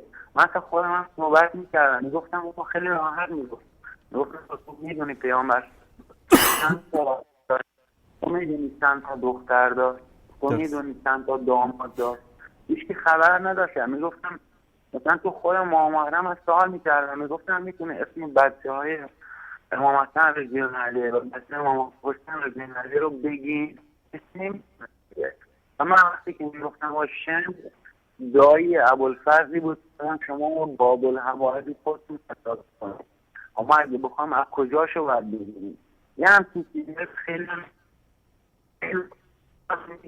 بیشتر توضیح تشکر میکنم. عباس جان صدای شما قطع و وصل داره میشه، مثل اینکه جاتون عوض کردید. امروز من نشستم آن این موبایل نمیدونم شب پنجشنبه هم نیست که بگیم امام زمان اومده حالا گوشی منو قطع کنم. الان خوب شد. خب خدا رو شد.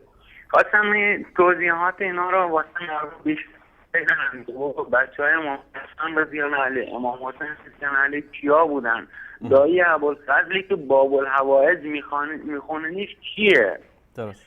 بابا دایی ابوالفضل شم بوده، شم رو زلجوشن که اومده تو فصل امام حسین شرکت کرده. بس چجوری میتونه خواهرش و پسر خواهرش مثلا میگفتن که خواهر شم خواب دیده بود حضرت علی اومد اونو عقد کرد و بعد از عقد دیگه تموم شد رفت. بابا این چیزا رو نیاز بگین واسه مردم بیشتر قانع میشن. شبکه‌هایی که نیاز نیست نمیگم، ولی شبکه‌های توحید و سال انشالله که موفق باشن و تنها چیزی که انصاری شما رو حمایت میکنه اینو مطمئن باشیم همون الله متعال، همون خدای بزرگی که داره شما رو حمایت میکنه و من عبادت مطمئنم و شما و تمام دستنکاران شبکه وسال توحید نور کلمه همه رو با همون الله بزرگ میسپارم و حرف دیگه موفق. تشکر عباس آقا برادر عزیز، الله متعال ستون کنه. بیننده بعدی سلام علیکم بفرمایید.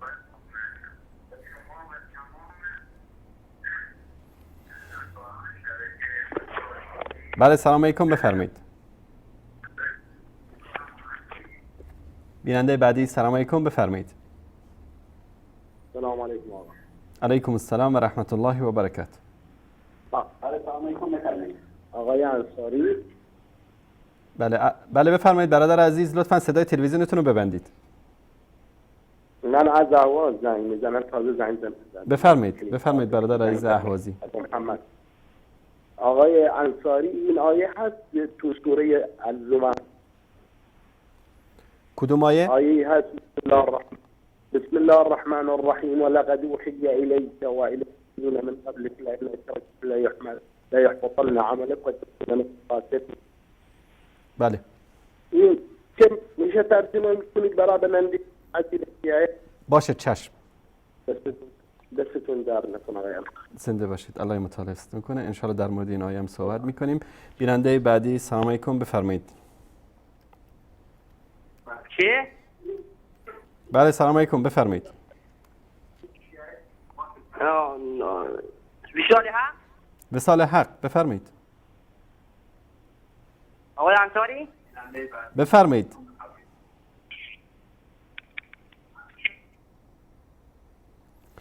بیننده بعدی سلام علیکم، بفرمایید. سلام علیکم آقای انصاری، حال شما خوبه؟ سلامت باشید، بفرمایید. آقای تهران. از تهران آقای؟ خب تماس ایشون قطع شد. بیننده بعدی سلام علیکم، بفرمایید. سلام علیکم. بله بفرمایید. علیکم السلام و رحمت الله و برکاته.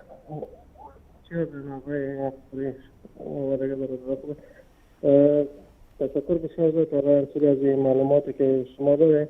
یک خواهش میکنم که ما یک نمبر مخصوص دارم یا آخونده بودن که آخونده یک ذره جرأت و غیرت کنن به نگام زنگ بزنن که دیگه شیعه هم بفهمن یا داخلم یا منتظر از نیستن چه وقت گلم شیعه جمع میشه. یک نمبر مخصوص آخونده نبوده تنها اینی آخونده که یک ذره جرأت پیدا کنن به خاطر که بازشون برشان باز کسا کایشون زنگ میزنن و میگه که حالا ما زنگ میزنیم تلفنایشان مصروف است، زنگ ما رو نمیارچی. یک نمبر مخصوص در شما نمی تنها برای آخونده است که اگر ما زنگ بزنیم آخونده و همون شیعه‌ای که کسی که علم داره و کسایی که خوب رافضی هستن که مستقیم زنگ بزنن که درشان هیچ دیگه کدام گفته انگلیس ها کدام اسکیوز دیگه نمانه که بگه که به من نتونست چی شویم. درست. دیگه الله برای شما برای کل برادر عجب الحمدلله ما هر روز که هر مطالب را که میخواد بسیار جای خوشی است و میفهم که الحمدلله ما چقدر در قسم علمای ما چقدر زحمت کشن از اول اسلام و اینمی کلفای که اینمی باره که امروز شما چقدر بسیار چای میوست که اینمی را از طریق واتساپ یا طریق تلگرام هر چیزی که شما داری یا در فیسبوک قسمت که الحمدلله برای تمام شیعه برادر الحمدلله از طریق واتساپ، از طریق وایبر، از طریق بسیار چیزا هست که برادر کل شفافی میکنن، روان میکنن برای برادر کلگی از این چیز معلومات بگیرن تا که حقیقت دین خبر شوند. دیگه برادرایی که کسایی که الحمدلله امشب 2 نفر معید شدن و شهادتین خواندن و کوشش کنن که تا که دیگه برادرها را هم با خبر بسازن که تا کلگی الحمدلله از حق و حقیقت خبر شد که تا کلگی در جناد و شیعه کار چینل کسی که بزرگ شیعه است، بزرگ شیعه نیست، که کسایی است که تمام شیعه میخواد که از جهنم نجات بده و کسایی که در خرافات است، خرافاتی ها مثل که ما خود ما بودیم در کلان مادرین رو در حدود 70-80 سال یا بود یا پیدا شد. وقتی که قرآن وقتی که آیات شد، وقتی که سنی شد، تمام مردم در منطقه نامش وهابی مطلب. ما هیچ چیز نمی‌فهمیم که وهابی چی است. درست. دیگه انشاءالله تشکر از شما برادر عزیز. الله مطالعه‌تون کنه. تشکر از شما. بارک الله فیکم. بیننده بعدی سلام علیکم، بفرمایید.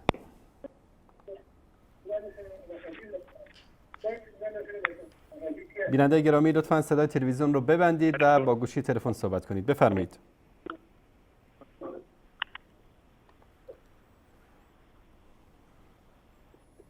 بیننده بعدی سلام علیکم، بفرمایید.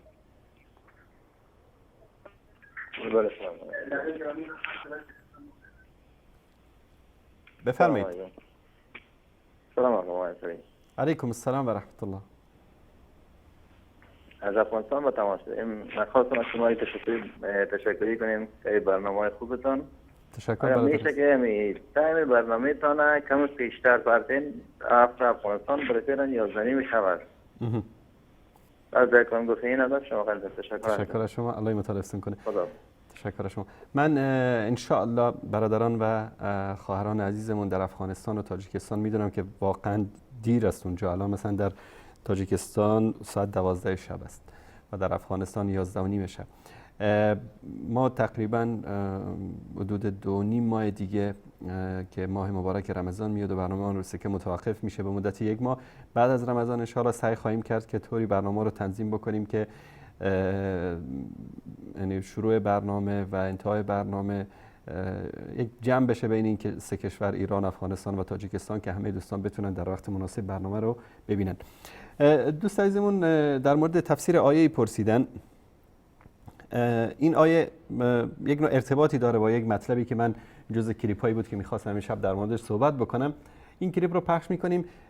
در این کلیپ 2 مطلب وجود داره. یکی این که جهالت آخوند جماعت رو نشون میده به قرآن، به زبان عربی و به مصطلحاتی که در قرآن و در سنت وجود داره و در تفسیر وجود داره. یکی یا اینکه عمدن میخوان مردم رو به طرف گمراهی راهنمایی بکنن. ما آیه‌ای است در سوره احقاف، من بارها به این آیه اشاره کردم، آیه 5 که احمد جان اگر نشون بدی که الله سبحانه و تعالی میفرماید که و من اضل ممن يدعو من دون الله من لا يستجيب له الى يوم القيامه و هم عن دعائهم غافلون.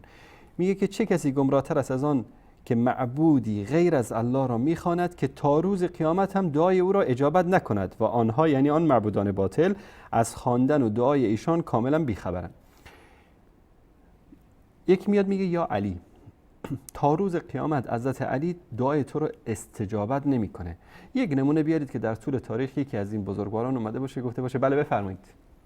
اصلا یعنی قرآن کریم، منهج رسول، روش رسول صلی الله علیه و سلم، هدف از آمدن قرآن این واسطه و وسایلی که بین انسان ها و بین الله سبحانه و تعالی ایجاد کرده بودن مشرکین، اینها رو از بین ببره. ما بارها گفتیم در مکه یهود و نصارا نبودن، در مکه ملحدین نبودن، در مکه جماعتی بودن به خدای یگانه اعتقاد داشتن، عقیده داشتن که رزق و روزی، فرزند، همه خوبی ها و همه بدی ها از طرف ذات یکتای الله است که در آسمان ها وجود داره.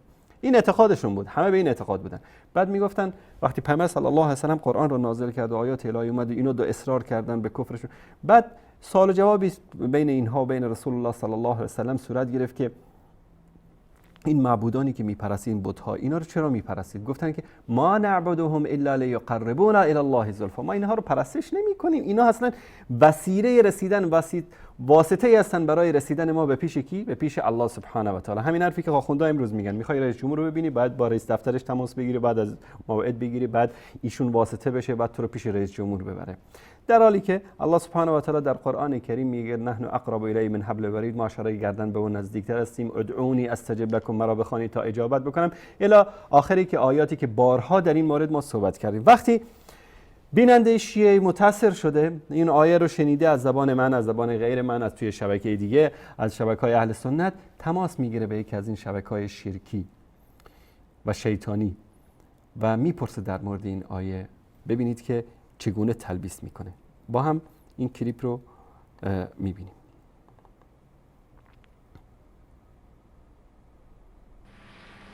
آقا مصطفی عزیز سلام علیکم و رحمت الله. سلام خدمت شما و برنامه خوبتون ایازدانی. بفرمایید. سلام علیکم و رحمت الله. وارد هستم خدمتتون در مورد آیه 5 سوره احقاف. اگه توضیحاتی برام بدید ممنون میشم. 5 احزاب 5 احقاف. احقاف. بله بله. از طریق تلویزیونم جواب گوش میدم. ببینم چی هست، اصلا به بحث ما ارتباط داره. 5 احقاف. بله بله. خدمتتون عرض کنم شماره 5 سوره احقاف. باش. بله انشالله دنبال بفرمایید برنامه. قربان دستون، خدا قوت. سلامت باشید جناب آقا مصطفی بزرگوار. تشکر میکنیم از شما. جناب صمدی از تهران، سلام علیکم و رحمت الله. خدمتتون عرض کنم سوره احقاف آیه 5 رو خود علمای اهل سنت از این جواب دادن. ببینید کتاب الجامع لاحکام القرآن آقای امام قرطبی، ابی عبدالله محمد ابن احمد ابن ابی بکر قرطبی، تحقیق دکتر عبدالله بن عبدالمحسن ترکی که مؤسسه رساله چاپ کرده، جلد شماره 19 التاسع عشر که مشخصاتش کامل بینندگان عزیز میبینم، مؤسسه رساله در بیروت چاپ کرده، صفحه 181 پایین صفحه قوله تعالی و من اضل ای لا احد اضل و اجحل ممن یدعو من دون الله لا یستجیب له الی یوم القیامه و هی الاوثان. منظور از این چیه؟ بت‌ها هستند. و هم عن دعائهم غافلون، یعنی لا یسمعون و لا یفهمون. ببینید چقدر واضحه، خیلی روشن آیاتی که خداوند در قرآن کریم نازل کرده درباره مشرکین بت پرست. میگه اینها بت‌هاشون رو عبادت میکنن، بت‌هایی رو عبادت میکنن که اینها هیچ کاری نمیتونه برای اینها انجام بده. نه الان تا قیامت هم این بت‌ها رو عبادت کنید. همه اینها دعاها در اینجا همه به معنای عبادت هست. من یدعو من دون الله، اینا همه به معنای عبادت هست، هیچ کدوم به معنای فریاد خواهی نیست، چون ها عبادت میکردن بت‌ها رو و واسطه قرار میدادن بین خودشون و خدا. و این درباره بت‌ها نازل شد. چه ربطی به پیغمبر داره؟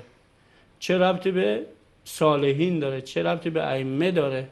ائمه در قبرشون زنده هستن، پیغمبر در قبرشون زنده هستن، صدای ما رو میشنون، جواب ما رو میدن.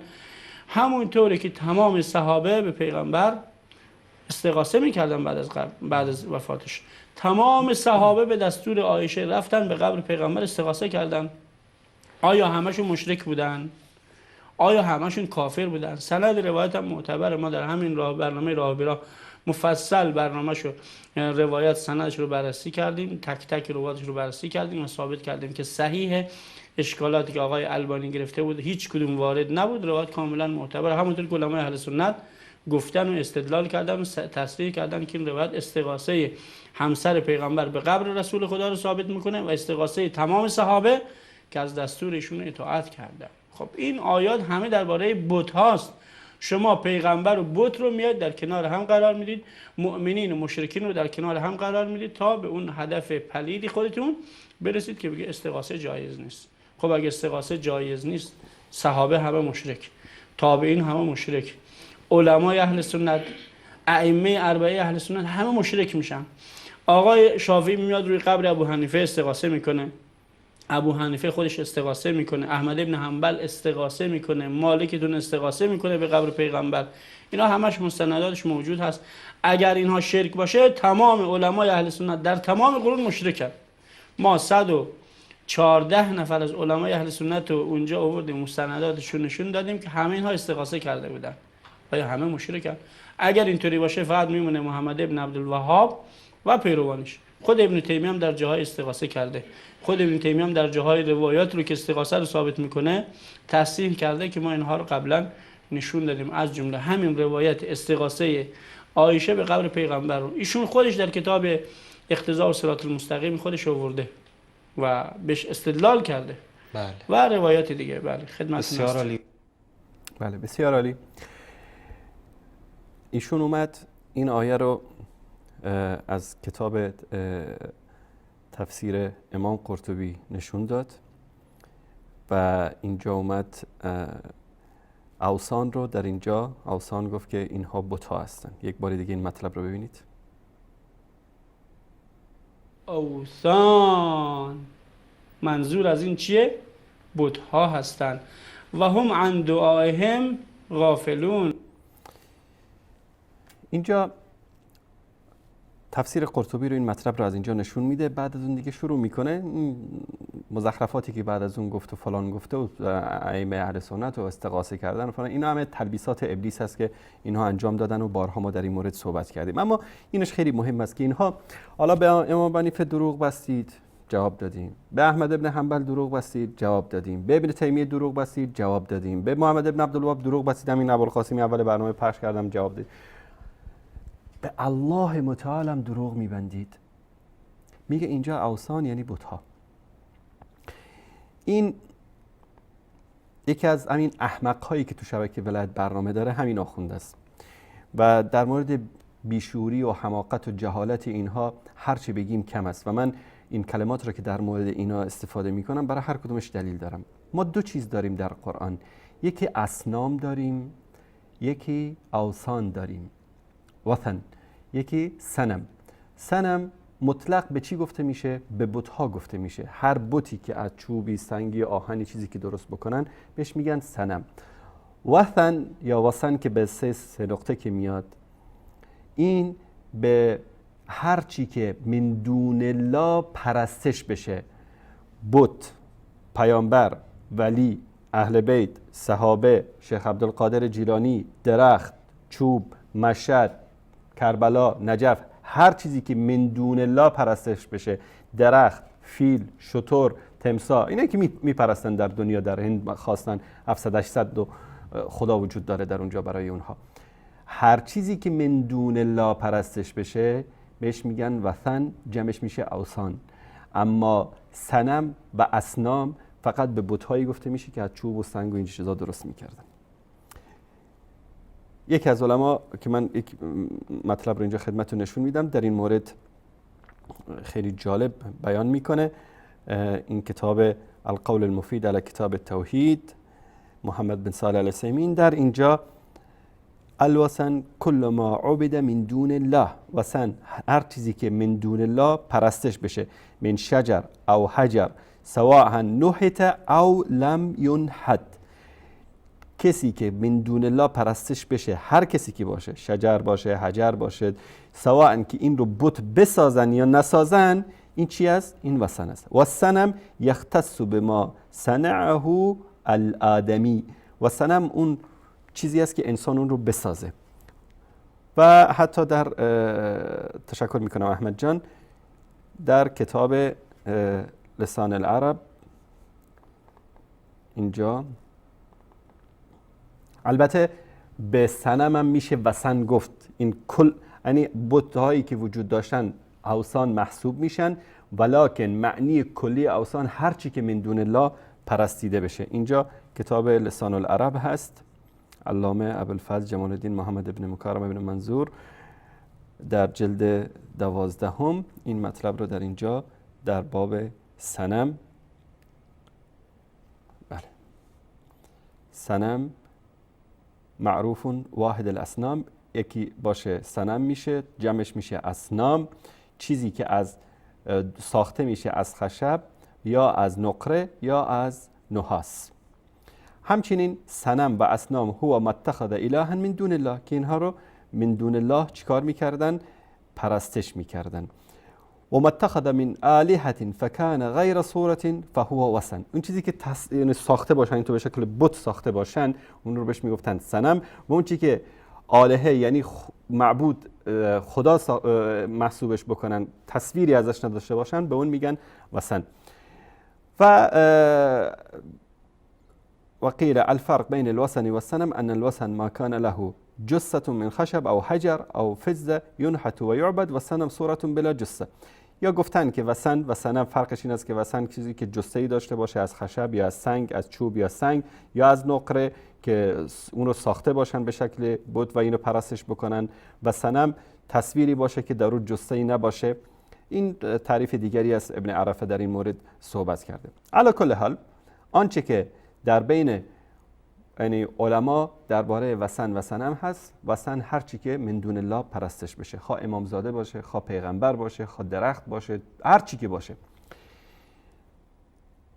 بالفرض محال اینا که آدم شدنی نیستن، این چیزم قبول نکرد. ما میریم سری به قرآن میزنیم، چون قرآن خودش آیات رو خودش تفسیر میکنه، ببینیم که آیا من دون الله در هر جایی که در قرآن کریم ذکر شده آیا فقط بت‌ها هستن یا غیر بت‌ها هم میتونن من دون الله باشن؟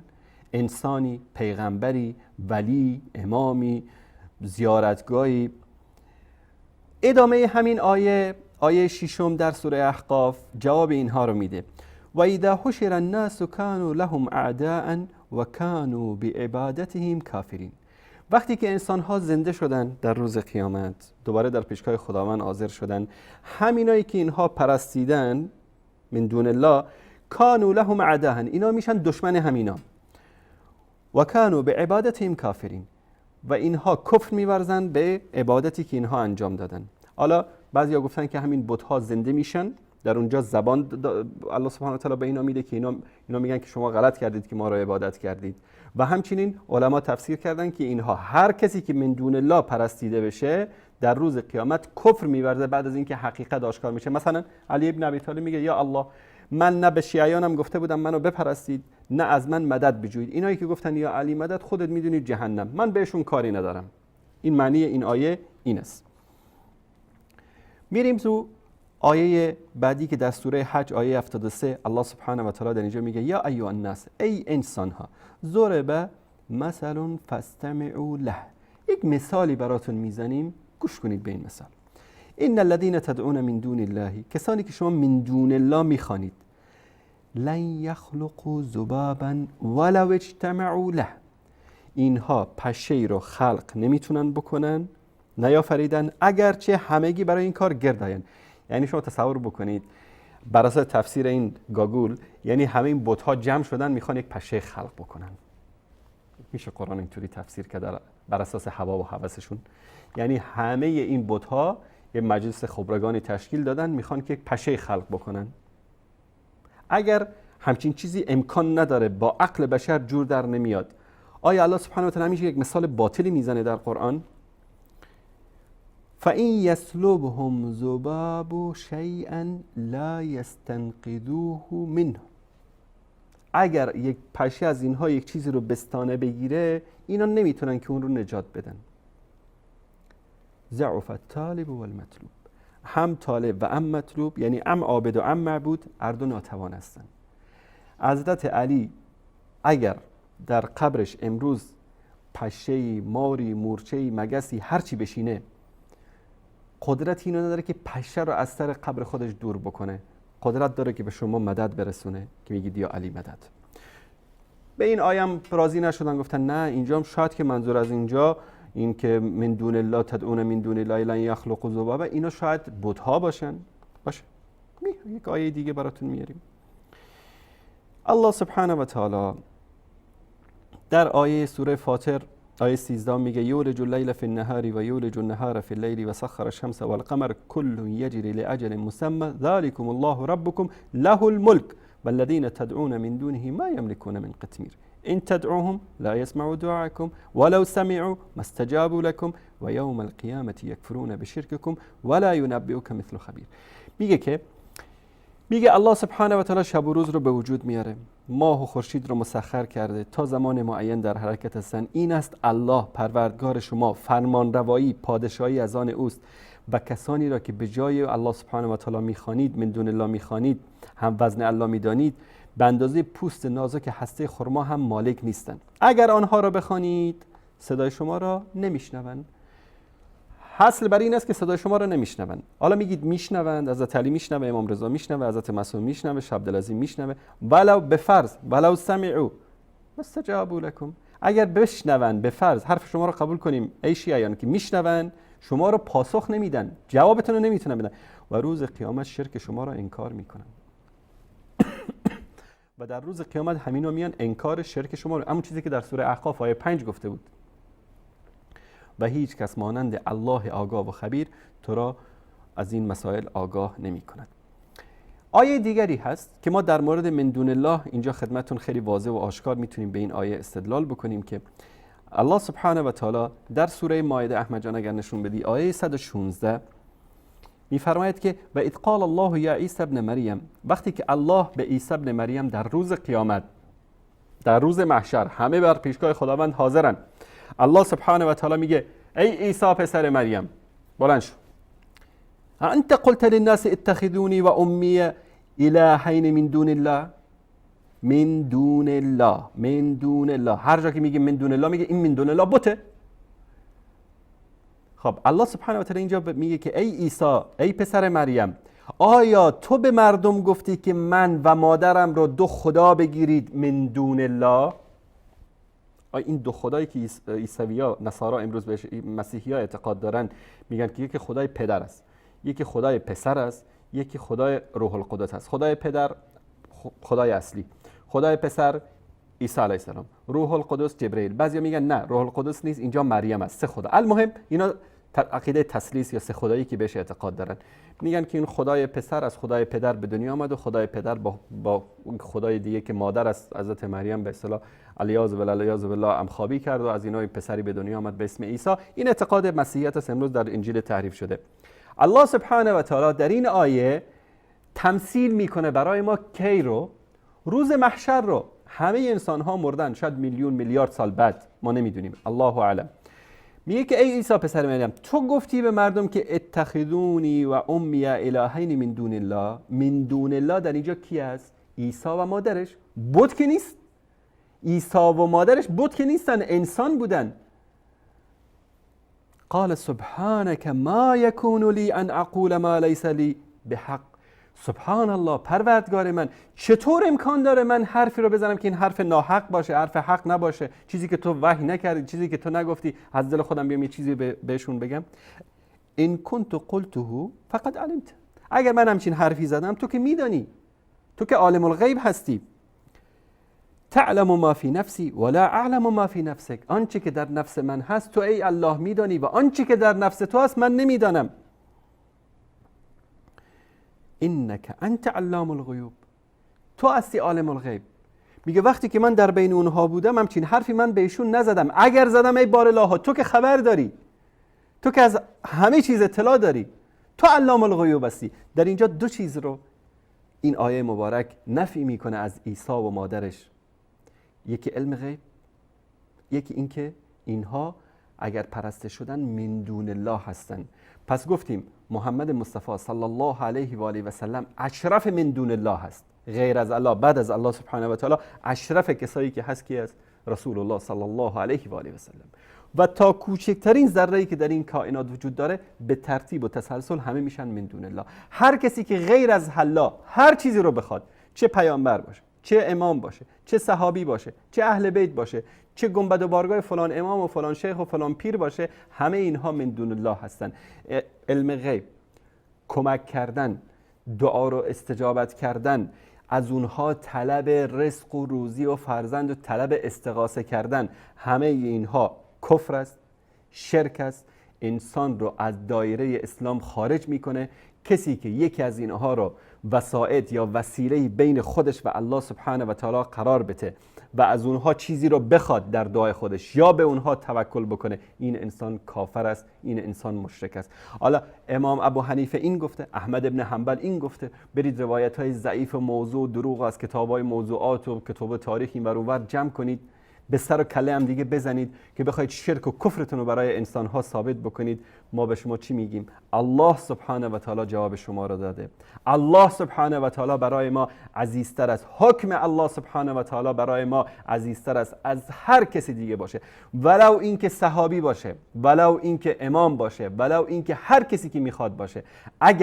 اگر مخالف قرآن و سنت حرفی رو زده، ما حرفشو میزنیم به دیوار. چرا؟ ما غیر از به قرآن و به سنت پیامبر صلی الله علیه و سلم به این چیز دیگه تعصبی نداریم. برادر عزیزمون در مورد آیه دیگری که صحبت کردن در اونجا، این در سوره زمر آیه 65 است. این یک از سوره‌ای است که در مورد کسانی که شرک ورزیدن، کسانی که من دون الله رو خواستن، مطالب خیلی جالبی دارن. سوره زمر رو حتما بخونید از اول تا آخر، چون وقت برنامه داره به پایان میرسه. من خیلی مختصر در موردش صحبت میکنم. در مورد کسایی که به الله سبحانه و تعالی دروغ میبندند در آیه 60 و یوم القیامة ترى الذین کذبوا علی الله وجوههم مسوده. در روز قیامت میبینی کسانی که مثل قزوینی، ابوالقاسمی، یزدانی دروغ میبندن به الله سبحانه و تعالی، چهره‌های اینها سیاه خواهد بود. الیس فی جهنم مثوى للمتکبرین. وقتی که بهش میگیم بیا دروغات دفاع بکن، بیا اینا رو جواب بده، بیا معذرت خواهی بکن، تکبر میورزه. الله سبحانه و تعالی میگه الیس فی جهنم مثوى للمتکبرین، آیا در جهنم جایگاهی برای متکبران نیست؟ یقینا هست.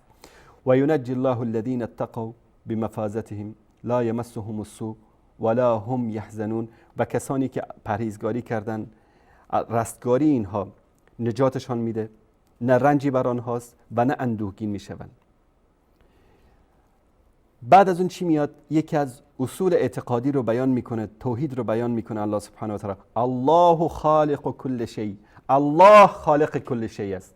نرید از فلان امامزاده فرزند بخواید، الله خالق فرزند شماست. نرید از فلان قبر و فلان بارگاه فلان چیز رو بخواید، الله خالق شماست. و هو علی کل شیء وکیل، و این الله سبحانه و تعالی است که بر همه چیز نگهبان است. نگید فلان مدد، نگید علی مدد، نگید یا امام رضا، نگید یا مهدی ادرکنا، چون الله هو علی کل شیء وکیل. الله سبحانه و تعالی بر همه چیز وکیل و نگهبان است. بعد از اون میاد صفات الله سبحانه و تعالی رو بیان میکنه که له مقالید السماوات والارض، کلیدهای آسمان ها و زمین در دست کیست؟ در دست ذات اقدس الله سبحانه و تعالی است. والذین کفروا بآیات الله اولئک هم الخاسرون، کسانی که به آیات الهی کفر ورزیدن، قزوینی، مکارم شیرازی، ابوالقاسمی، یزدانی، روافضی که شرک میورزید، تهمت میزنید به الله سبحانه و تعالی. والذین کفروا بآیات الله اولئک هم الخاسرون، اینایی که کفر میورزن،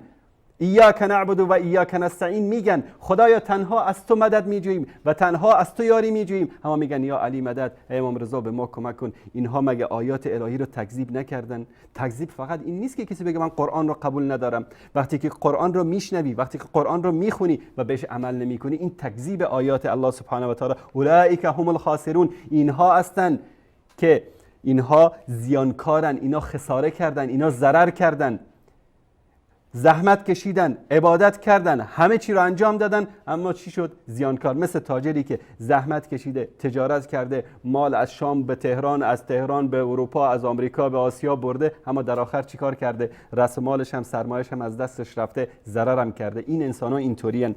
قل افغیر الله تأمرونی اعبد ایها الجاهلون، بگو، اینجا به کی میگه؟ به مشرکی میگه. آیا بگو ای نادانان، آیا به من فریاد میدهید که غیر خدا را پرستش کنم؟ قرآن اومده، سنت اومده، رسول الله بیان کرده، علما بیان کردن، امروز مردم را دعوت میکنن که برید از پیامبر بخواید، از امامان بخواید، از قبور و بارگاه بخواید. در اینجا یک چیزی رو بیان میکنه. واقعا این یکی از آیاتی است که من همیشه وقتی بخونم یعنی به خودم میلرزم که حتی الله سبحانه و تعالی با پیامبرش، با اشرف مخلوقات، سید و سردار اولاد آدم، سید الانبیاء والمرسلین، شوخی نداره. در قضیه شرک و توحید الله با هیچ کس شوخی نداره. چی میگه؟ ولقد اوحی الیک، به تو وحی شد ای محمد صلی الله علیه و آله و سلم، و الی الذین من قبلک، و بران کسانی، بران پیامبرانی که قبل از تو مبعوث شدن، لئن اشرکت، اگر به فرض محال شرک بیاری، لیحبطن عملک، همه این اعمال نیکی که انجام دادی همه چی میشه؟ تباه میشه. ولتکونن من الخاسرین، و تو هم ای محمد از جمله زیانکاران خواهی بود. الله سبحانه و تعالی در مورد شرک با هیچ کس شوخی نداره. میخواد امام علی باشه، میخواد امام عمر باشه، میخواد ابن تیمیه باشه، میخواد ائمه اربعه باشه، میخواد عیسی و موسی و ابراهیم و یعقوب و اسحاق و 120,000 پیامبر بنی اسرائیل باشه، میخواد اشرف مخلوقات رسول الله صلی الله علیه و سلم باشه. میگه لئن اشرکت، به فرض محال ای محمد، ای حبیب من، اگر تو هم شرک بورزی، لیحبطن عملک، عمل تو تباه میشه، و لتکونن من الخاسرین، و جمله زیانکاران خواهی بود. بعد در ادامه این آیه الله سبحانه و تعالی چقدر جالب بیان میکنه. بل الله فاعبد و کن من الشاکرین، بلکه تنها الله را پرستش کن و از جمله شکرگزاران باش. و اینایی که امروز الله را پرستش نمی کنن، از الله نمیخوان، به الله توکل نمی کنن، به سوی گنبد و بارگاه و امام و امامزاده چسبیدن، اینها صفتشون در آیه بعدی بیان میشه. و ما قدر الله حق قدره، اینها الله سبحانه و تعالی را آنچنان که سزاوار ذات اقدس اوست نشناختند. چرا شرک می‌ورزند؟ چون خدا رو نشناختند. چرا به سوی غیر خدا میرن؟ چون پروردگار مهربان رو نشناختن. اگر الله را میشناختن هیچ وقت به سوی غیر الله نمیرفتن. بعد میگه این خدایی که شما اینها رو نشناختن یکی از صفاتش چی است؟ میخواد بیان بکنه که آنچه که در زمین قبور انبیا، قبور اولیا، آنچه که در آسمان ها از جن و ملائکه و از اینایی که شما میخوانید، عبدالقادر جیلانی و امام اول تا امام 12 و فلان امام زاده و فلان، همه اینهایی که در این دنیا در این کره زمین هستن، هر چه که من دون الله شما پرستش میکنید، از این 800 تا خدایی که هندوها برای خودشون درست کردن تا این 18,000 خدایی که به نام امامزاده شیعیان در ایران برای خودشون درست کردن، همه اینا در کره زمین هستن یا نیستن؟ الله سبحانه و تعالی چقدر جالب بیان میکنه. و ما قدر الله حق قدره، الله را آنطوری که باید شاید نشناختن. والارض جمیعا قبضته یوم القیامه، زمین در مشت الله سبحانه و تعالی در روز قیامت خواهد بود. در مشت الله. این زمینی به این بزرگی که شما 5 قاره و این همه وسعت و این همه اقیانوس، همینا در مشت الله سبحانه و تعالی. اون مشتی که لایق ذات اقدس الهی است، نمانند مشت ما. در مشت الله سبحانه و تعالی خواهد بود. و السماوات مطویات بیمینه، و آسمان ها پیچیده شده در دست راست الله سبحانه و تعالی. سبحانه و تعالی عما یشرکون، پاک است، عالی قدر است، بلند مرتبه است این پروردگار از اون چیزایی که شما به او شریک میسازید، به او شرک میپندارید. این آیات بیان میکنه که ای مؤمنین، ای مسلمان ها، ای شیعیان، ای اهل سنت، حرف ابن تیمیه رو بذارید کنار، حرف محمد ابن عبدالوهاب رو بذارید کنار، فلانی گفته، الله سبحانه و تعالی گفته. و این آخوندا با تلبیس و با خیانت، با ترجمه های غلط، با تفسیرهای غلط میخوان شما را از راه الله به دور بکنن. از این واضحتر، از این آشکارتر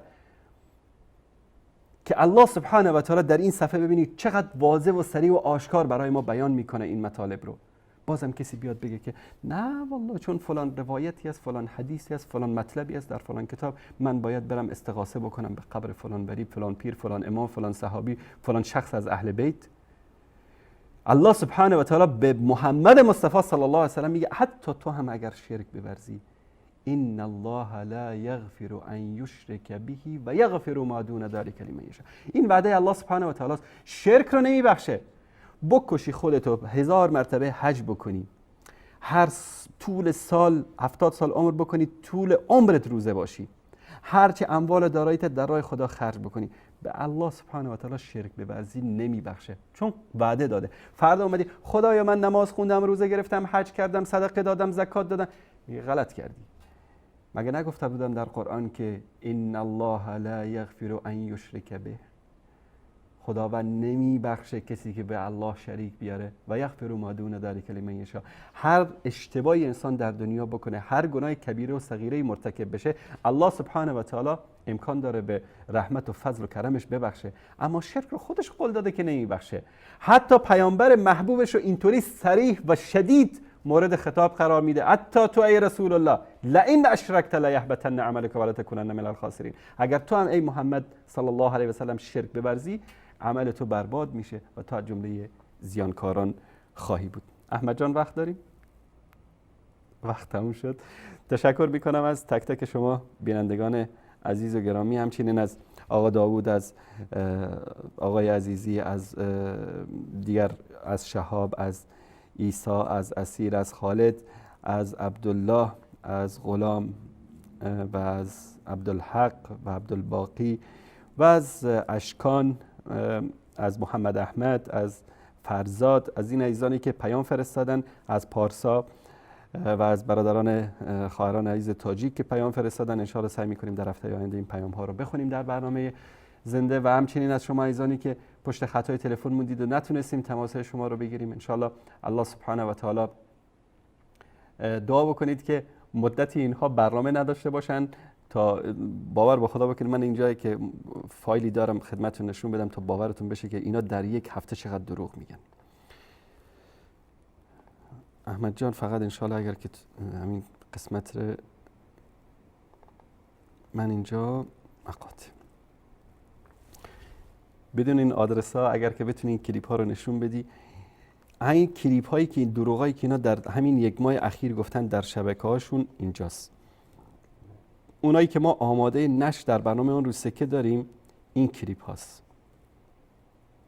این همه دروغ در ظرف یک ماه اینا در شبکهشون گفتن. تشکر میکنم احمد جان که من این کلیپاشو گرفتم که در برنامه آن رو سکه پخش بکنم. الان از وقت برنامه‌م 11 دقیقه گذشته، اما تونستیم فقط یک کلیپ از ابوالقاسم و یک کلیپ از یزدانی از دروغا اینا رو خدمتتون پخش بکنیم. الله سبحانه و تعالی به فضلش و کرمش شر این آخوندهایی رو که نه برای مردم دین گذاشتن، نه برای مردم دنیا گذاشتن، دین و دنیای مردم رو تباه کردن. اسلام اومد که دین و دنیای ما رو آباد بکنه. ما دعا میکنیم ربنا آتنا فی الدنیا حسنه و فی الاخره حسنه.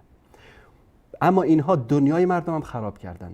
کارتون خواب ها، گور خواب ها و این گرد و خاک ها، این قطعی آب در رودخانه ها در ایران، این فجایع و فساد و اختلاس هایی که شما روزانه میبینید، ظلم و جنایت و وحشت و بربریتی که در زندان ها اتفاق میفته، بیش از 80-90 هزار دختر خیابانی که بی سرپناه هستن فقط در شهر تهران، این همه فسق و فساد و فجوری که وجود داره، دنیای مردم رو اینا تباه کردن. دین مردم رو که دارید میبینید دیگه، این کلیپاشون رو ما داریم پخش میکنیم. نه دین گذاشتن، نه دنیا گذاشتن. بارلاها شر اینا رو از سر ملت ایران و از سر همه مسلمانان جهان و از سر همه انسانیت دور بگردن. و صلی الله علی سیدنا و حبیبنا محمد و علی آله و صحبه اجمعین. و السلام علیکم و رحمت الله و برکاته.